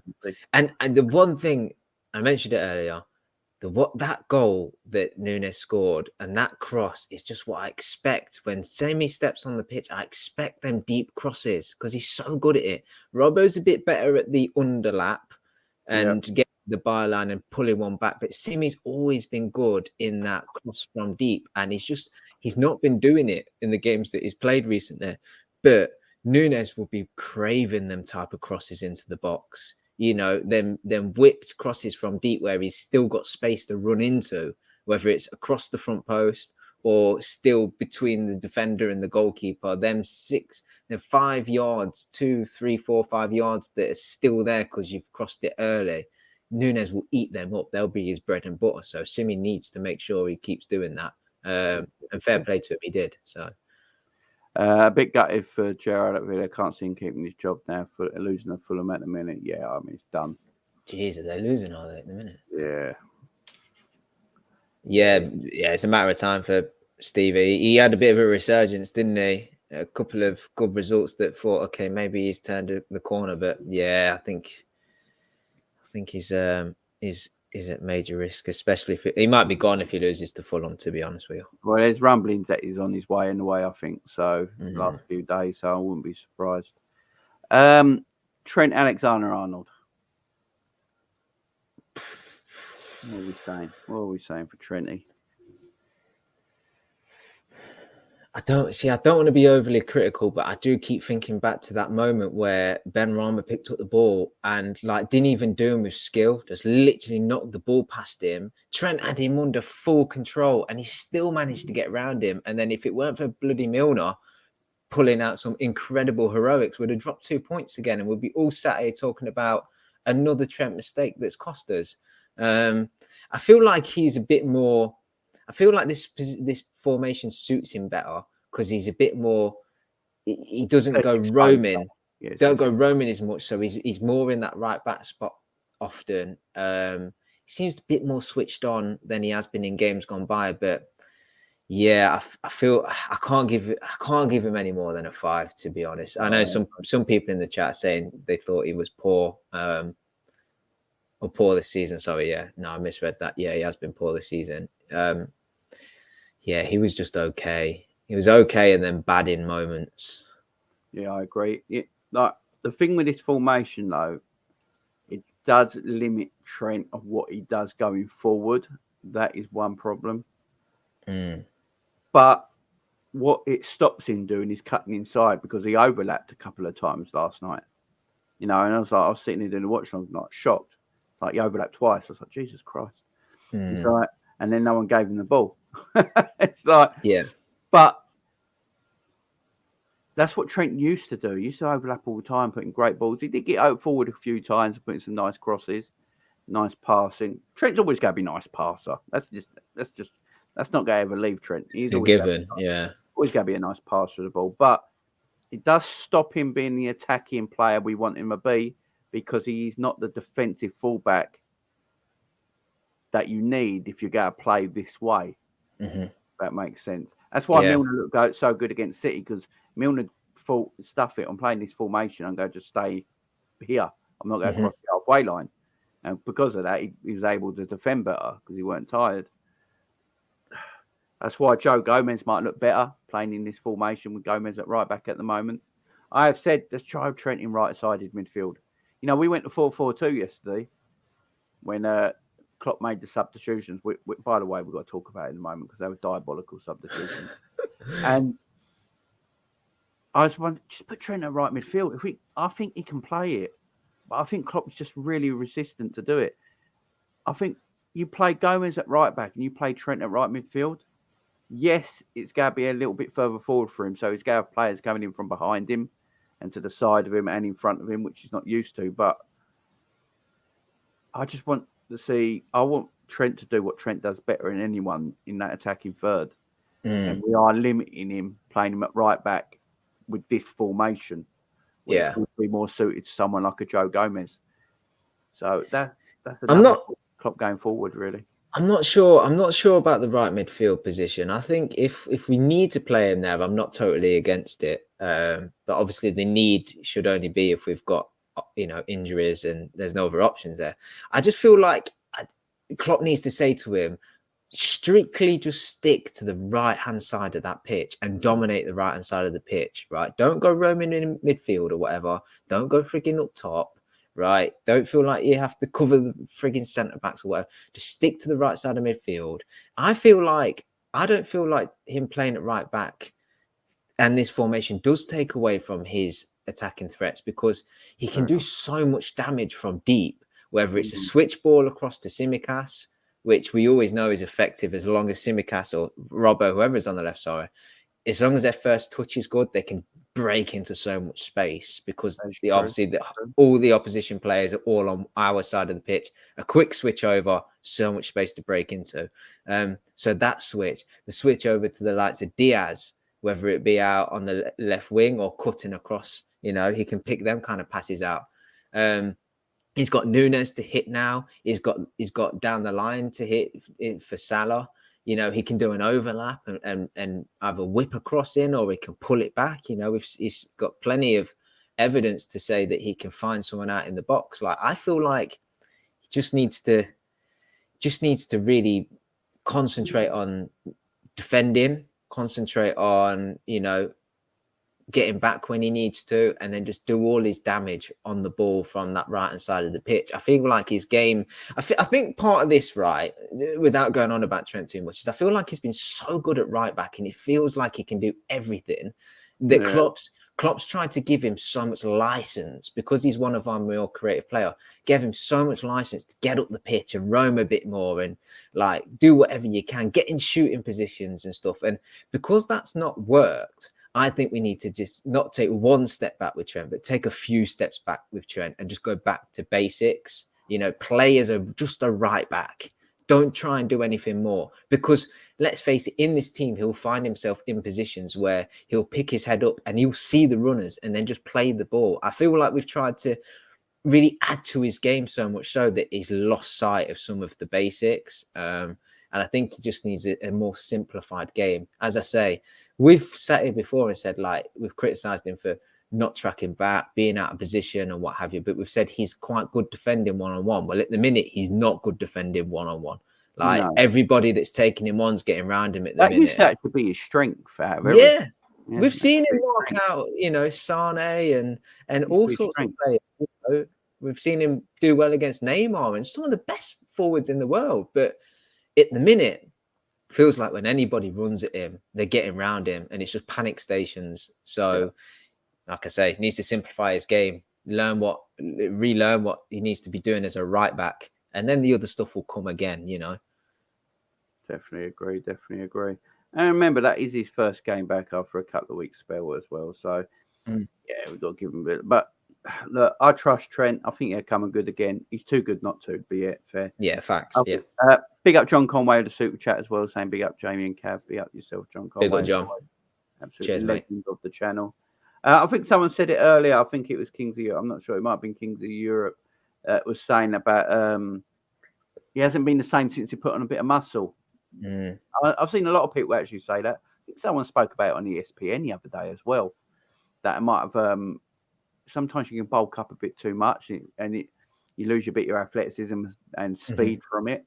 Because I do think Trent looks a little slower as well. So Trent's never been quick, but he was quick enough to play fullback. And he just looks like he's lost a bit of sharp. Do you think this is just because, like, he was so good at everything, but one of his areas that he probably felt he could improve on was maybe just physically, So, maybe he's looking at the likes of like Reece James, who's also a bit of a built lad, and quite strong. I know isn't he? Yeah, and I don't know. I'm purely just speculating. I don't know anything about this, but like, I wonder if he's just thought, oh, we'll put on some muscle, we'll build up in the summer, and he'll be a bit more. It will enable him to be a bit more physical and add that side to his game. It sounds like it's backfired a little bit because he's lost that little bit of like athleticism, but. Yeah, get to the summer, get on the treadmill every day. He can lose it again. So yeah, exactly. Virgil, I thought Virgil was decent. I don't think Virgil did anything overly wrong or anything spectacular. I just thought he had a decent display at centre half. Can you think of any moments, any standout moments that Virgil was involved in? Not really. Sometimes that's a good thing as well. Sometimes that's a good thing. Like if your defender goes unnoticed all game, that means he ain't really done anything wrong. Where we're highlighting Gomez and Trent because they did things wrong. So I think Virgil was a 7 for me. I don't think he was exceptional. I don't think he needed to be exceptional either. Yeah, his game was good. What I will say about Virgil, it looks like he's got his passing back. He's hitting them 50-yard diagonals again, and it's connecting. So that if he's doing that, his defending was decent last night. Someone say one in the chat 7. I agree. I think a 7 for Virgil. I agree. I agree with yourself and everybody in the chat. I think most people are putting 7, aren't they? You're probably right. If you play West Ham, they're physical. Tough to defend against it in set pieces. Especially if you've got Souček and the defenders coming up in that box. If you're walking away from that game feeling like you never really were at risk, then, the defenders must have done a good enough job. So, Virgil, like you say, if you're not speaking about him, he must have been all right. He just I can't think of any moments in the game where he was. Speaking point about Virgil last night was that he stepped on the penalty spot. Did you see that? That's the moment. He didn't actually scuff it. Even West Ham fans have actually said he didn't actually scuff it. So what it was, someone on Twitter actually, but I didn't see it live on the game. I wasn't paying attention, but some West Ham fan was, and they called him a cheating scumbag. Yeah, and even West Ham fans have said it. Literally, he just stood on it. He didn't actually like brush his foot into the penalty spot or kick it up or anything. He literally just sort of stood on it. Yeah, didn't really do anything, and it was a good look. It was a decent taken penalty. It's not like he slipped or scuffed his penalty. It was just a good save from Alisson at the end of the day. Yeah, but yeah, Virgil was. I'm here for it though. We've said that's what we want to be. Yeah. The past couple of games when we've done build up to the shows, we've said this. We're like, we want our players to be absolute scumbags. Take every advantage you possibly can get away with. Do it, and if it scuff the penalty spot, sound, go for it. That's what I want. That's what I want from our players. Just bastard FC. That's what we've been saying. Fabio Carvalho. This should be an interesting one. On the eye, it looked like Carvalho didn't do much last night. But what I will say about Carvalho, he's got very, very good ball retention. His ball retention is one of his main assets in this team at the moment. You could see the difference when he went off. We didn't retain that ball nowhere near as much in that final third. His ball retention was actually pretty good. He had a few dribbles as well where he went round players and did some tricks and that, got himself out of trouble a couple of times. Played some nice 1-2s, try to play give and goes. He's finding his way, ain't he? He's finding his way into this team. This formation we play long term is what's going to suit him eventually. I think he just needs to work on his ground strength, his body strength a little bit because he is a small fella, but Coutinho was a small fella as well, but Coutinho was hard to push off the ball. And you look at Salah. Salah's only 5'7", 5'8". You can't knock the man to the floor. I mean, you literally have to do a wrestling move to get him to the ground. Yeah. So I think he just needs to work on his body strength a little bit, which will come. Man's 19 years old. I thought he was deep. I'm going to give him a 6. I thought his ball retention was his main aspect last night and helped us keep the ball in a forward area. I don't know how you feel about him, my man. Yeah, I'm just reading the chat and it's very mixed. And I think the thing is with Carvalho is we don't really know how to judge him because when you think about a Premier League left winger, is he great, right? By that standard, did he get assist? No. Did he score? No. Did he ever really look like a threat? No. So then you're like, oh, he must have been terrible. But I can't help but look at Carvalho and just assess him and the stage he's at in his career and his age and what he just needs to do for this team and feel like it was a good performance, feel like it was good from him because like you said, it weren't the glitz and the glam and like the most important stuff of scoring or assisting, but he was neat, he was tidy, he worked hard defensively, he was confident in picking the ball up from deep and running with it forward. He has that natural touch and ability that someone like Nunez wouldn't possess, and you hope he can learn in time. That first touch and that close control and that dribbling is just natural to him, and it's so nice to watch. It's pleasing on the eye, isn't it? He at one moment, and I tell you what, I'm trying to find the video of it, and I've not found it yet. He absolutely skins Rice in our own half. I don't even know what the skill was. But I think Rice smiled and sort of patted him afterwards when the game sort of the play broke up. But I feel like he absolutely skilled him. I like his performance. I'm going to judge this on his performance. And like I say, like the fact he was just neat, tidy, worked hard defensively, linked up play, rarely gave the ball away. I'll give him a 6. But a good 6 for Carvalho. Yeah. Big up MSV boss. Carvalho was a 6.5 because he was playing way out of position, doing well. Should give him the 5 to 6.5. But Did you realise every time he got through the middle, he made them piss his back? Yeah, exactly. Carvalho will eventually be a number 10 for Liverpool. That will be eventually, I think, his position. I think Bobby, he's got to learn. He can learn a lot of Bobby while Bobby's here as well. You know how to play that position for me, and I think eventually Carvalho will be that. But he's a young lad. He's got plenty of time on his hands. Just needs to, like you say, bulk up a little bit. Could do a bit more pace. But if he's not going to get that, he needs to learn. One thing I thought he was really good at Fulham was like that third man run. You know, running off Mitrovic and getting in the box, and then he did almost the same type of finish every time. They sort of curled and passed the ball into the net. I thought we'd be getting that from him, and I feel like this position he should be able to do that. You can see he's trying though. He is trying. You can see sometimes he's like, but what I will say, a big compliment to him is that Thiago and Henderson did look for him a heck of a lot. So that just shows they know what they're seeing things in training where they're like, good player. But the thing is, we can't really be asking much more of him if he's going to come into the team and he doesn't look out of place and he can keep the ball and he can retain it and he's good at dribbling and he can keep things ticking over. He's not holding on for it too long and slowing the tempo down. If he just keeps it moving, then that's all you can really ask of the lad at this stage, you know. And then obviously you just hope that the goals and assists and stuff will come.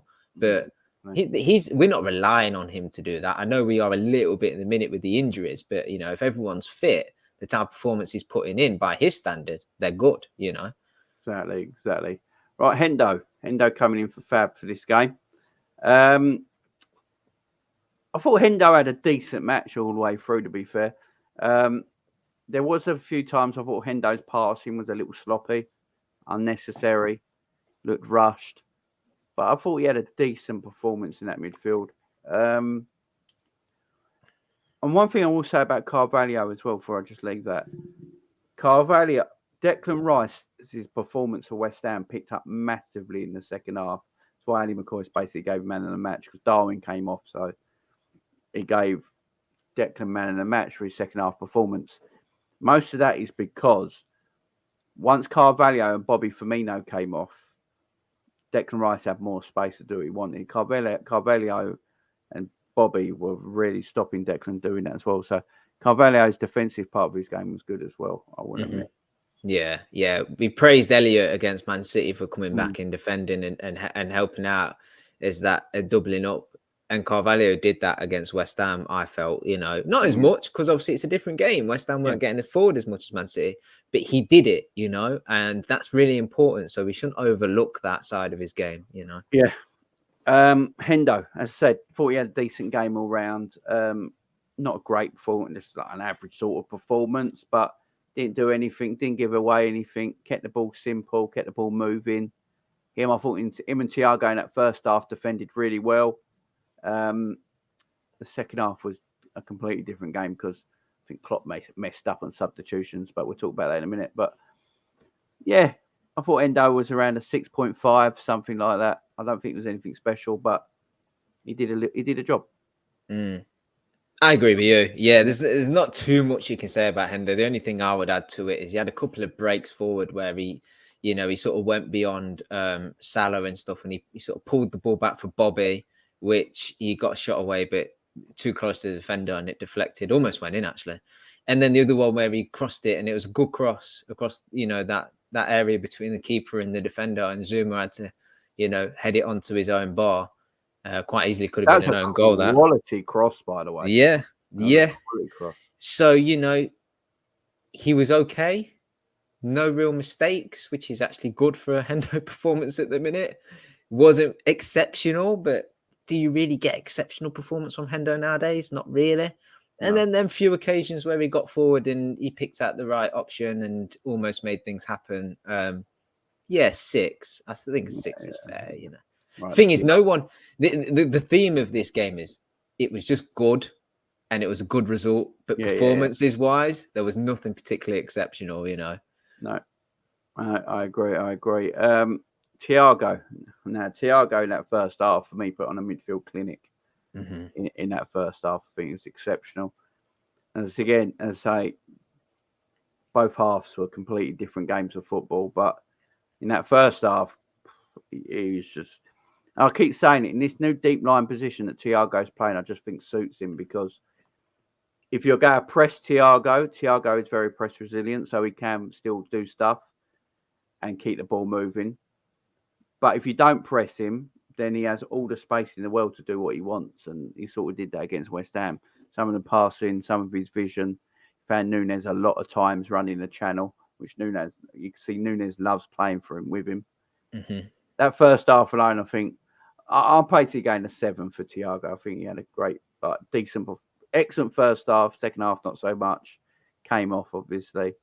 But yeah, I'm going to go a 7 for Thiago. Yeah, I agree with you. Like you say, you don't really, for me, I didn't really appreciate how well he was playing until he actually went off. And I think that was part of the reason why we struggled. Exactly that, yeah. I felt like he was having a good game, picking out some really good passes, neat, tidy, just a little feint and going by people. It was all great. It wasn't a stellar Thiago performance, but then that's fine. You know, I'm not saying he was poor, it just wasn't one of his best, because when he's at his very best, it's like it's stuff you've never seen before, kind of passes and, you know, through balls and link up and stuff. It wasn't that, you know, it was just controlled. He just dominated the midfield.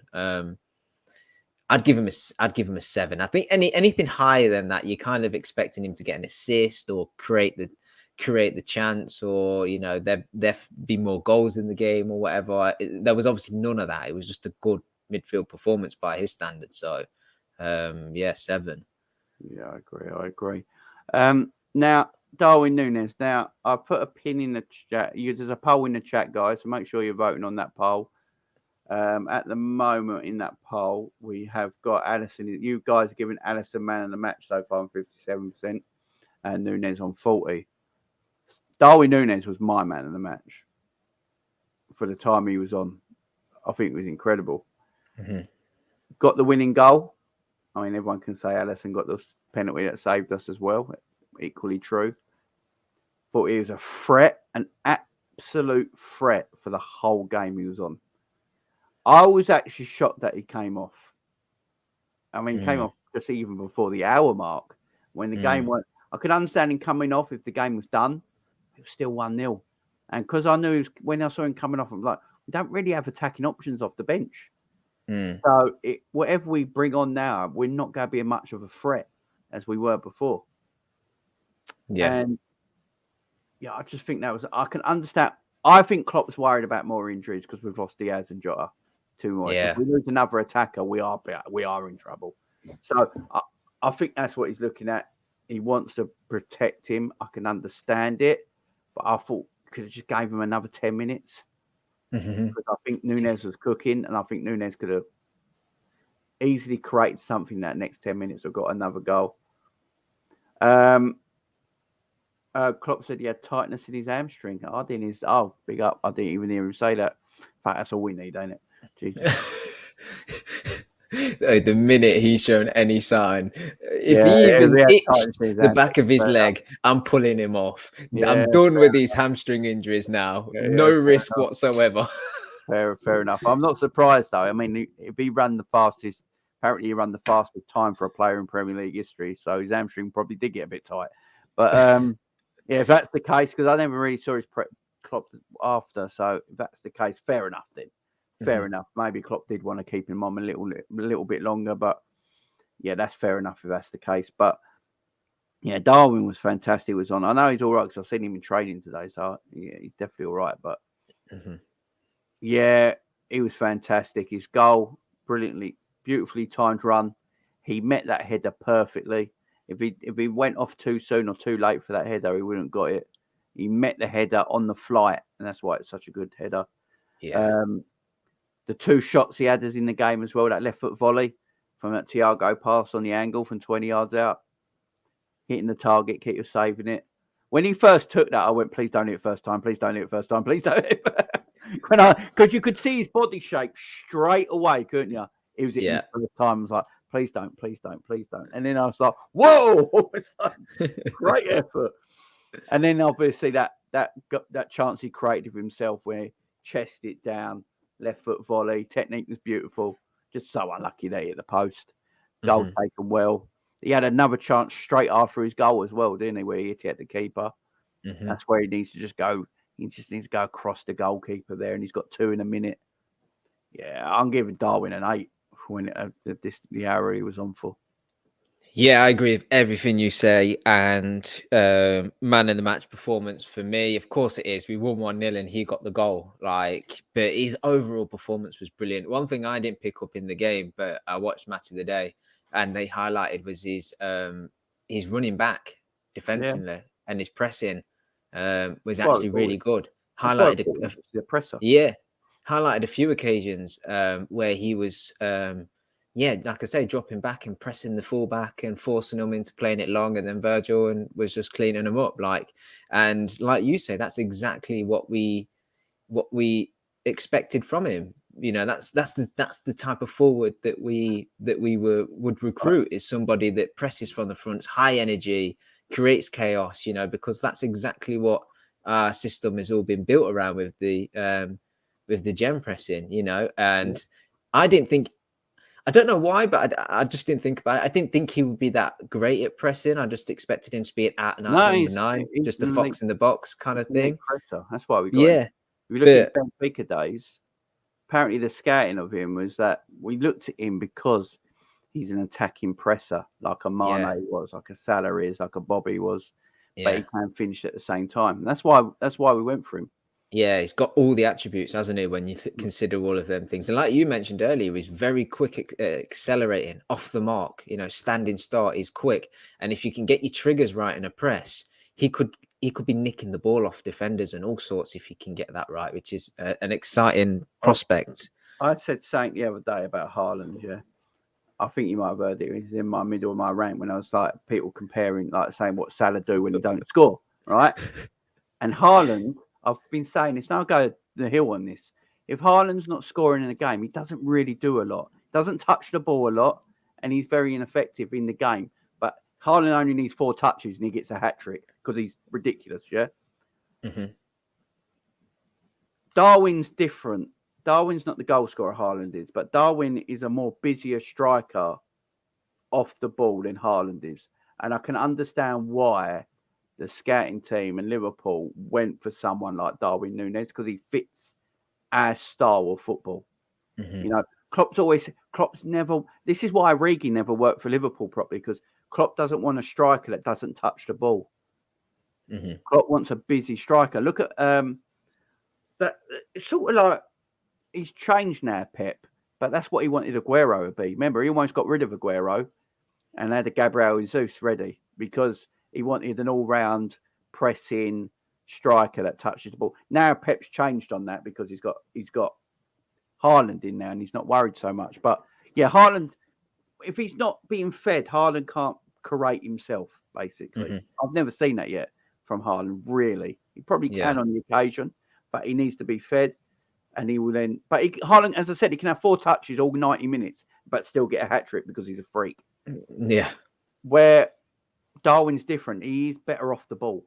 He will run the channels better. He is more like create for himself a little bit, but he's not a goal scorer anywhere near the caliber of Haaland. So that's the difference between the two. That's the two. And I can understand why we bought Darwin. That is the reason. He suits our game better. Simple as that. Yeah, exactly. And just like Haaland, there's not been many games where we've seen him not score goals, but you only have to look at the game against us. I don't understand why a lot hasn't been made more of it. I think it's because he's been unreal this season and he's scoring crazy goals, and I think it's a one-off. But he was judged that performance. It was terrible, absolutely terrible. He didn't score, hardly had any touches. And if that's going to be the case, you're like, okay, make yourself busy, get about, trouble defenders, link up play. Just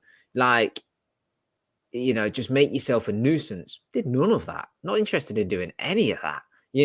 And if you imagine if he has 3 or 4 of them performances in a row, be spotlighted. It will start the spotlight. Yeah. This is what I've been saying. I think Haaland's a tremendous footballer, a tremendous goal scorer. But the thing I've been saying is, I've heard people been saying, I watch it on the Football Terrace and all that, the way he's scoring goals, if he continues like this or so, he's going to be the greatest number 9 of all time. He just ain't. He's not technically a better footballer than Luis Suarez. Yeah. He's not technically a better footballer than Thierry Henry. You know, the greats. I don't even think he's technically a better footballer than Harry Kane in some ways. I mean, could he do it? Can he do what Harry Kane does? Drop deep, become an assist machine, pass the ball like he can? I'm not sure. And would Harry Kane and Haaland have the same amount of goals if they both played for Man City? I mean, Yeah. And I love Haaland. I think Haaland's a tremendous world-class finisher. He's probably the best finisher in the world of football. But I think if he has a few games in a row where he's not scoring, I think things will start to be highlighted on him. Like, Yeah. if Haaland's not getting him goals, what else is there to his game? People, because no one's looking at that at the moment because he scores all the time. So no one's going, oh, what else is more to his game? Let's have a look. No one cares because he's goal, goal, goal, goal, goal. But eventually that will stop. Everyone has a time in their period as the striker when for some reason you just can't, you stop scoring goals for some reason. It happens to everyone. And then they look at you, what else have you got? What else, what part of the game is there else? You know, what else is, I can't talk now. But what else have you got to your game? That sort of thing. And at the moment, he's not really been, you know, I'm always thinking on this. He's 22, yes, he's a phenomenon. It doesn't mean he's going to be like this when he's 27, 28. You know, I think people get carried away too early. That's what I'm basically saying. I think the thing is, even before he come into the league, from the moment we knew he was coming into the league, like the media around him was like incredible goal scorer, which he is. He's probably the best, finisher in the world, probably. But the narrative from the media is always going to be positive around Haaland because they need him in the league. They need these big stars in the league because, you know, the Messis are getting to the end of their careers. Ronaldo's in the league, but look how terribly that is. You know, that's the whole talk in itself. They need these big stars in the league to make it sellable, you know.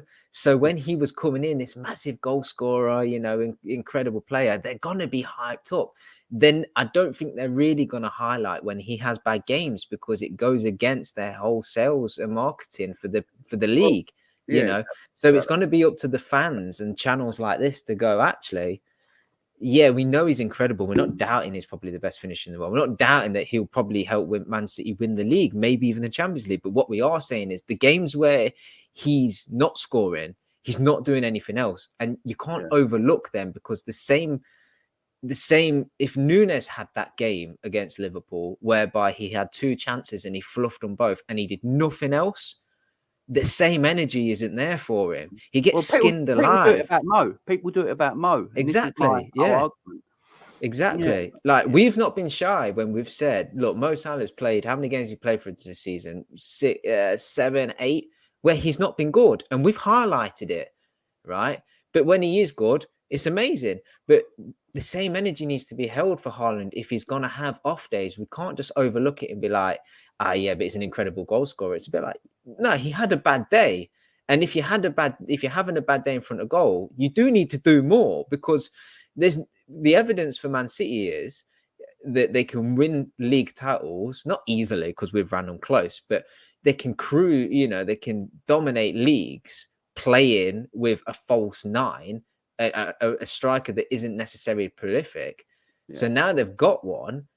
Everyone's thinking, oh, it would be incredible. They'll win the league again, and then they'll go on to be even better and win the Champions League. Well, not necessarily, because for me, watching Liverpool against Man City, I thought that playing against Man City with a forward was actually easier to defend against.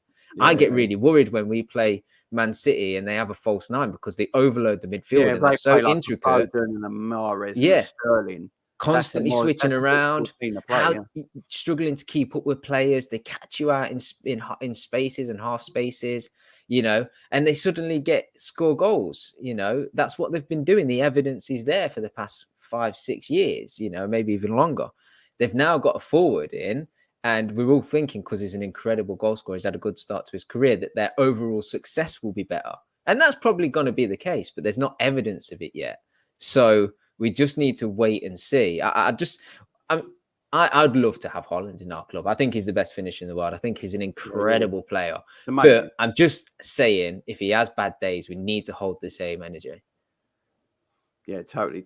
Yeah, I agree. That's all I'm saying. Like, people might clip it and argue about it. Like, Revente, like, I've got no problem with the argument at all. I really haven't. All I'll say is that for Haaland to get to the levels of goal scoring of Messi and Ronaldo in his career, I think I saw a stat somewhere that he's got to score 42 goals a season for the next 10 years to get to where Messi and Ronaldo are. But when Messi and Ronaldo didn't score goals in games, they had something else about their game, didn't they? And that's what I'm saying. That's why he's an elite finisher, but as a whole footballer, I don't think he's as good as an Henry, a Luis Suarez, or maybe even a Harry Kane in a way. Because I think Harry Kane's playing for Man City right now. I think Harry Kane's top goal scorer in England, like Haaland is right now. Because Harry Kane would just be in the box, getting on the end of everything. But Haaland's still a world-class talent. There's no doubt about it. But look, if he has games where he's not scoring goals, people will start to highlight this and go, "Oh, what else does he do then? What else does he bring to the table?" Yeah. Or maybe it won't. I mean, Man City, they're a great team, and they might still win even if he doesn't score. So it might never come to fruition. But I'm with you in the sense that we can't just constantly say he's amazing, praising absolute everything. Because no, there is some flaws there, and I think it's a rational debate to have to highlight them, Totally. Right. Mo Salah, what we're giving Mo? I don't think Mo is as bad as a lot of people say was last night. I think he was on the cusp of the whole game.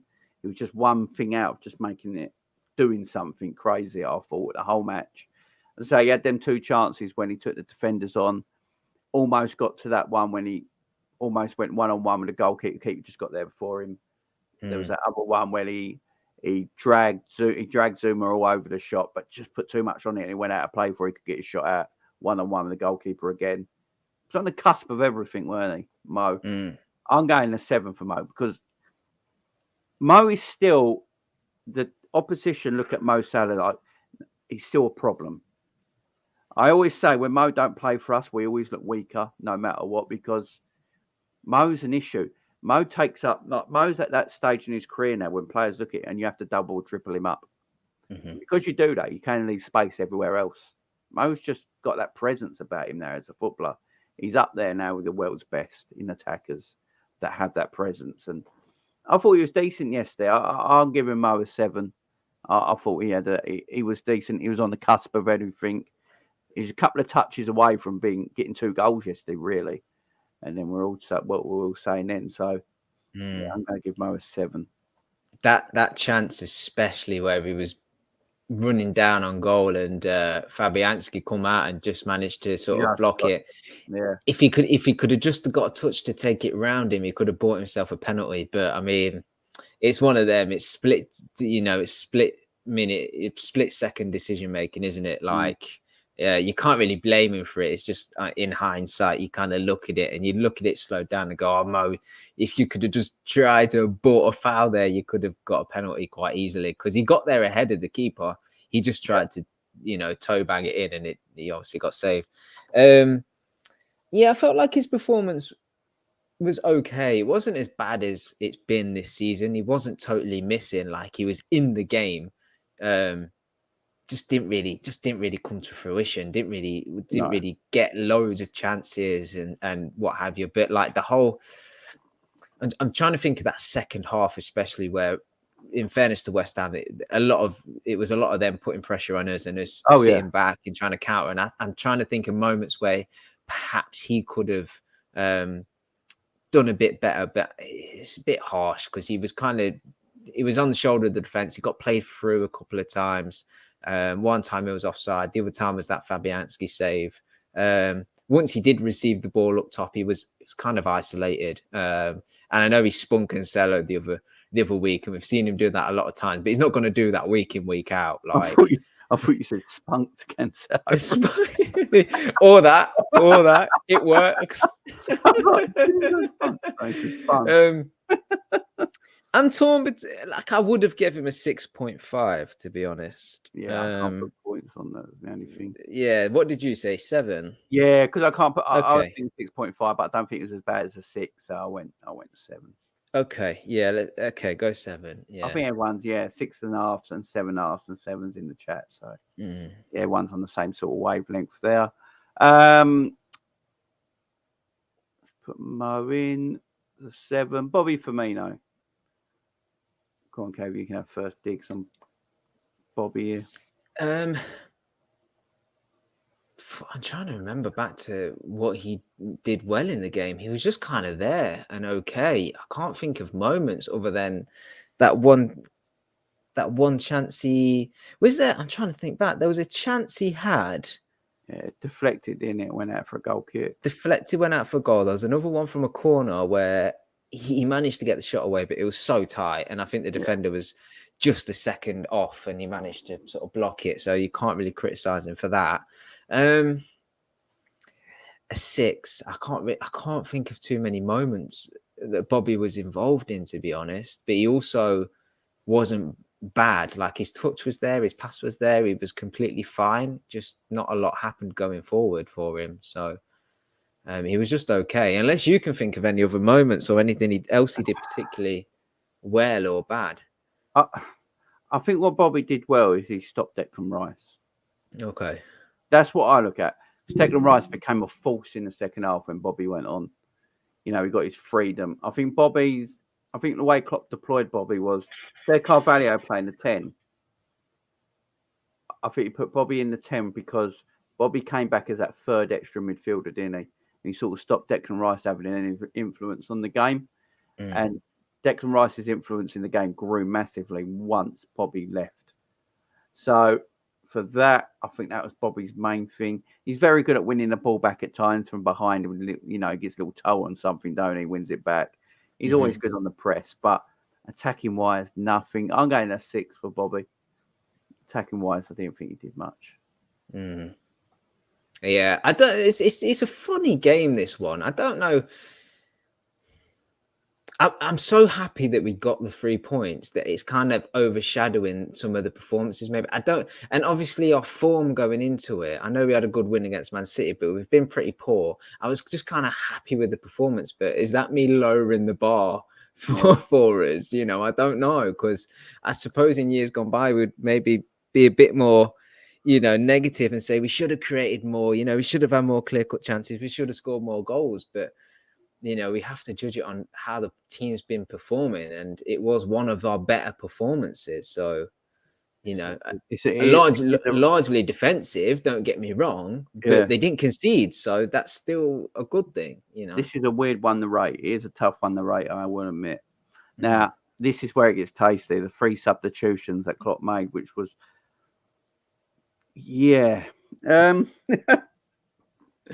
took everything out of the game, didn't it?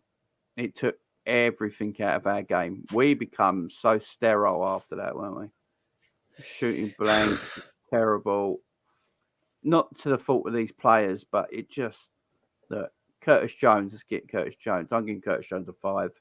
Did nothing. He went onto that left-hand side of the midfield because we went 4-4-2. I think couple of videos back, I swear I said Curtis Jones is the player who can probably play on that left-hand side if we need one. And it looks like that's going to be the case, but look, rusty as hell, man. He hasn't played since last season, so really, really rusty. Weren't up to scratch, didn't really do anything, didn't stand out. Basic 5 for me. I think it's quite an easy one, this. Yeah, I can't really add too much to that, Jamie. Like, you've hit the nail on the head with him. He was just okay. Could tell he's not played in a long time. The only positive was that he is back fit now. More minutes to get that build that fitness up, that match sharpness, and then he's another option for us. And I don't know who he come on for actually. He came on for Fabio Carvalho. Okay, yeah. So then it rests Carvalho, who's probably likely to start again at the weekend. So I'm all right with the reasoning behind the sub, and his performance was just okay, Harvey Elliott, I'm giving him a 5 as well. I know that other people gave Elliott more than Curtis. I don't think Elliott did much more. I don't know what Elliott did when he came on either. Again, this ain't down to the fault of the players. I just thought they were weird substitutions. And then we went to we changed all formation, and it was a bit balmy by Klopp. I do think he got it a tad wrong because he made 4 at once, didn't he? Or 3 at once. It was a strange.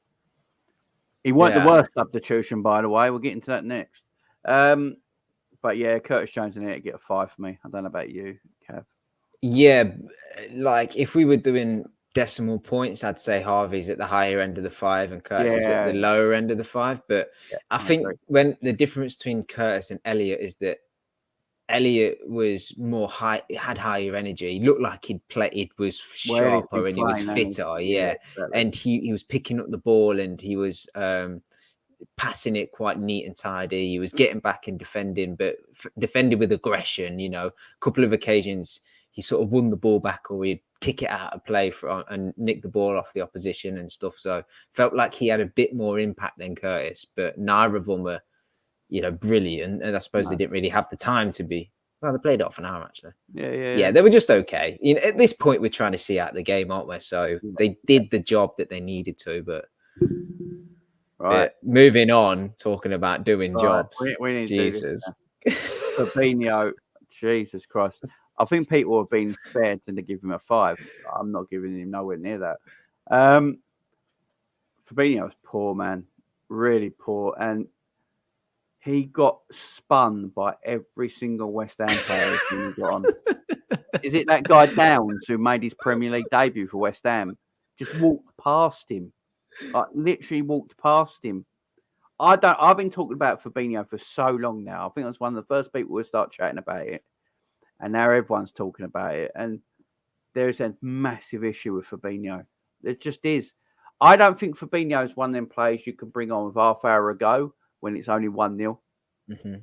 I think if you go, I always look at Fabinho, and I've always said this about Fabinho. I think he's one of them players that he has to start a game. He's no good as a sub because he's one of them players that it gets into his game slowly. And then once he's into his game, he's absolutely fine. But when you got half hour ago, you can't afford to have someone come into the game slowly. You know, you got to be right up to speed. And I think Fabinho, if he's not playing, he's going to come on as a sub. I think the perfect time to bring up Fabinho on is when you're 2 or 3-0 up and the game's done. Yeah. When it's 1-0 with half hour ago and everyone's walking past him, there's an issue, ain't there? I don't know what happened. I really don't know what happened to him. I'm giving him a 2, and that's just been nice. I thought it was terrible. I think, you know what, Jamie, I must admit, I watched the game and thought, if you know, when we do the reviews, I wonder if it'll be picked up how bad he was, because I was like, I'm gonna have to probably be controversial and tell everyone how poor he is. So I'm pleased that you see the same as me. So I'm not on this by myself. He was terrible. And you know what? Like, you've spoken about him being spun, and he did get spun. He got spun by Rice, got spun by Downs, he got spun by their frigging right back. What's his name? Johnson. Like, literally, Johnson ran, stepped inside, and just went by him as if he was just a traffic cone. Like, it's just fucking ridiculous, right? He wasn't winning challenges. There was one challenge he won on the edge of their box that Rice, he won the challenge and Rice still ran off with. Like, make that make sense. Yeah. Like, I don't know what is happening, right? And then on top of that, his passing was freaking terrible. Like, he gave the ball away almost every single time. And I was like, you have been brought on to shore up our defense and you're making it worse. Get control of the ball, right? And see out this game. And you have done the complete opposite. Like, he was so bad. Like, and it's so sad to see, because he was once the best, you know, defensive midfielder in the world for me. But he is miles off it. You know, he played well against Man City, but the games prior to that and this one, he was terrible. He was really terrible. And at one moment, I think it was the counter attack that West Ham had, where the ball was played through to Antonio, and he was sort of running towards our goal. And I literally watched Fabinho sort of jog back, and Virgil, who was about 20 yards behind him, sprint past him to get back. Now, neither of them got back, but I'm just like, Fab, you've just come on the pitch. How are you being outrun by Virgil in a defensive situation? Like, it shouldn't happen. I know Virgil's probably quicker than Fabinho, but I'm just like, Oh yeah, Jesus, I've just slagged Trent off all season for the fact he's not running back or he's labouring back. And you've been brought on the pitch to purely shore things up. You need to be sprinting. And he just literally just jogged back. The camera didn't even keep up with him. That's how slow he was going back. Like, it's fucking ridiculous. He was so bad. Like, yeah. I hope he finds his form again, because we're gonna need him. But you have to say it as it is, man. You can't shy away from it, even though it's negative. Yeah, unfortunately, Fabs, you're getting a 2, my man. Robbo came on with 9 minutes to go. I thought he was decent when he came on. Defensively sound on the left-hand side. No mistakes, kept it simple. I'm going 6. Yeah, Right. yeah. If we say someone comes on the pitch starting as a 6, then that's where you finished. You did nothing brilliant, did nothing terrible, as it is, you know.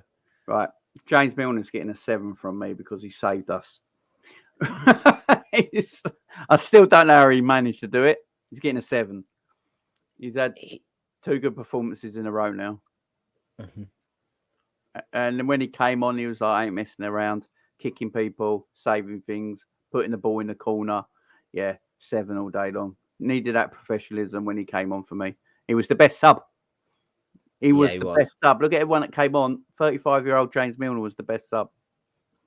Yeah, he was. He did exactly as, unlike Fab, Milner come on and did exactly what he needed to do. Crunching into tackles, you know, getting hold of the ball, taking it into the corner, wasting time, using all his experience just to get us over the line. And like you say, that tackle out of nowhere, I genuinely thought we conceded. Like, I was convinced as it happened, I was like, fuck me, we're just 3 points away. And then he come out of nowhere, like, to get a deflection on it. Like, absolutely incredible. It's as good as a goal line clearance. Like, this guy has shut up a lot of people in the past 2 performances, because the criticism he was getting was so unfair, because he's there to come on and shore up games. He's not there to start games, you know. And in fairness to him, he started against Man City and he was exceptional. He come on as a sub in this game, was exceptional for the time he was on again. Like, need to just credit this guy as much as you possibly can, because for me, he has been as important as anybody for getting us these 6 points out of 6 in the past couple of games. Oh, definitely. Look, the problem with Fabinho at the moment, when you look at him and Milner, I'd rather Milner come on at the moment. And that's an issue. That is an issue. I'm rather having James Milner come on to Fabinho at the moment. And Milner is quicker and more agile. And Fabinho's not hit 30 yet. That's scary, man. Do you think it's just a terrible start to the season for Fabinho? You think he can, you know, turn it around, find form? I just think he's one of them guys whose legs have gone early in his career. Wow. I mean, he's 29. He's not even 30 yet. I just don't see where he gets a half a yard of pace from ever again. I just don't see it. It's a tough one to call. I mean, like, obviously we desperately want him to find that form again, but I don't know. I don't know. I guess we'll have to wait and see, man. Just hope and pray. Player ratings, guys. Basically, Darwin or Alisson's your man of the match. Whoever you go for, I'm not going to argue. The chat have all gone for Alisson, 57%. Nunez, 40%. I'm happy with that. Yeah, that's fair. They were the 2 match winners. They were the 2 match winners. So, yeah, I'm perfectly fine with that. So, Liverpool win 2 games in a row. 3-0 competitions. We go to Forest on Saturday afternoon. 12:30 kickoff. Hoping for another good win then, guys. So the weekend, I won't be doing many videos the weekend, guys, because I'm looking after my mum's house the weekend while she's on holiday. So she has a computer, but it's just the setup's going to be a bit harder for me because, you know, I can put the kids in their own bedroom here. You know, it's a bit. So I'm going to see what I can do. So I won't be doing a watch on Saturday. I might do a match reaction in the evening, so look out for that. But not as much on the weekend, guys. So I'll be back tomorrow for a match preview for Forest, and then we'll see how the rest of the weekend goes. But guys, thanks for joining me and Cav again for the match. Yeah, big up chat. Thanks for Appreciate your involvement and contributions to the player ratings. Always appreciated. Lovely, lovely. Thank you very much.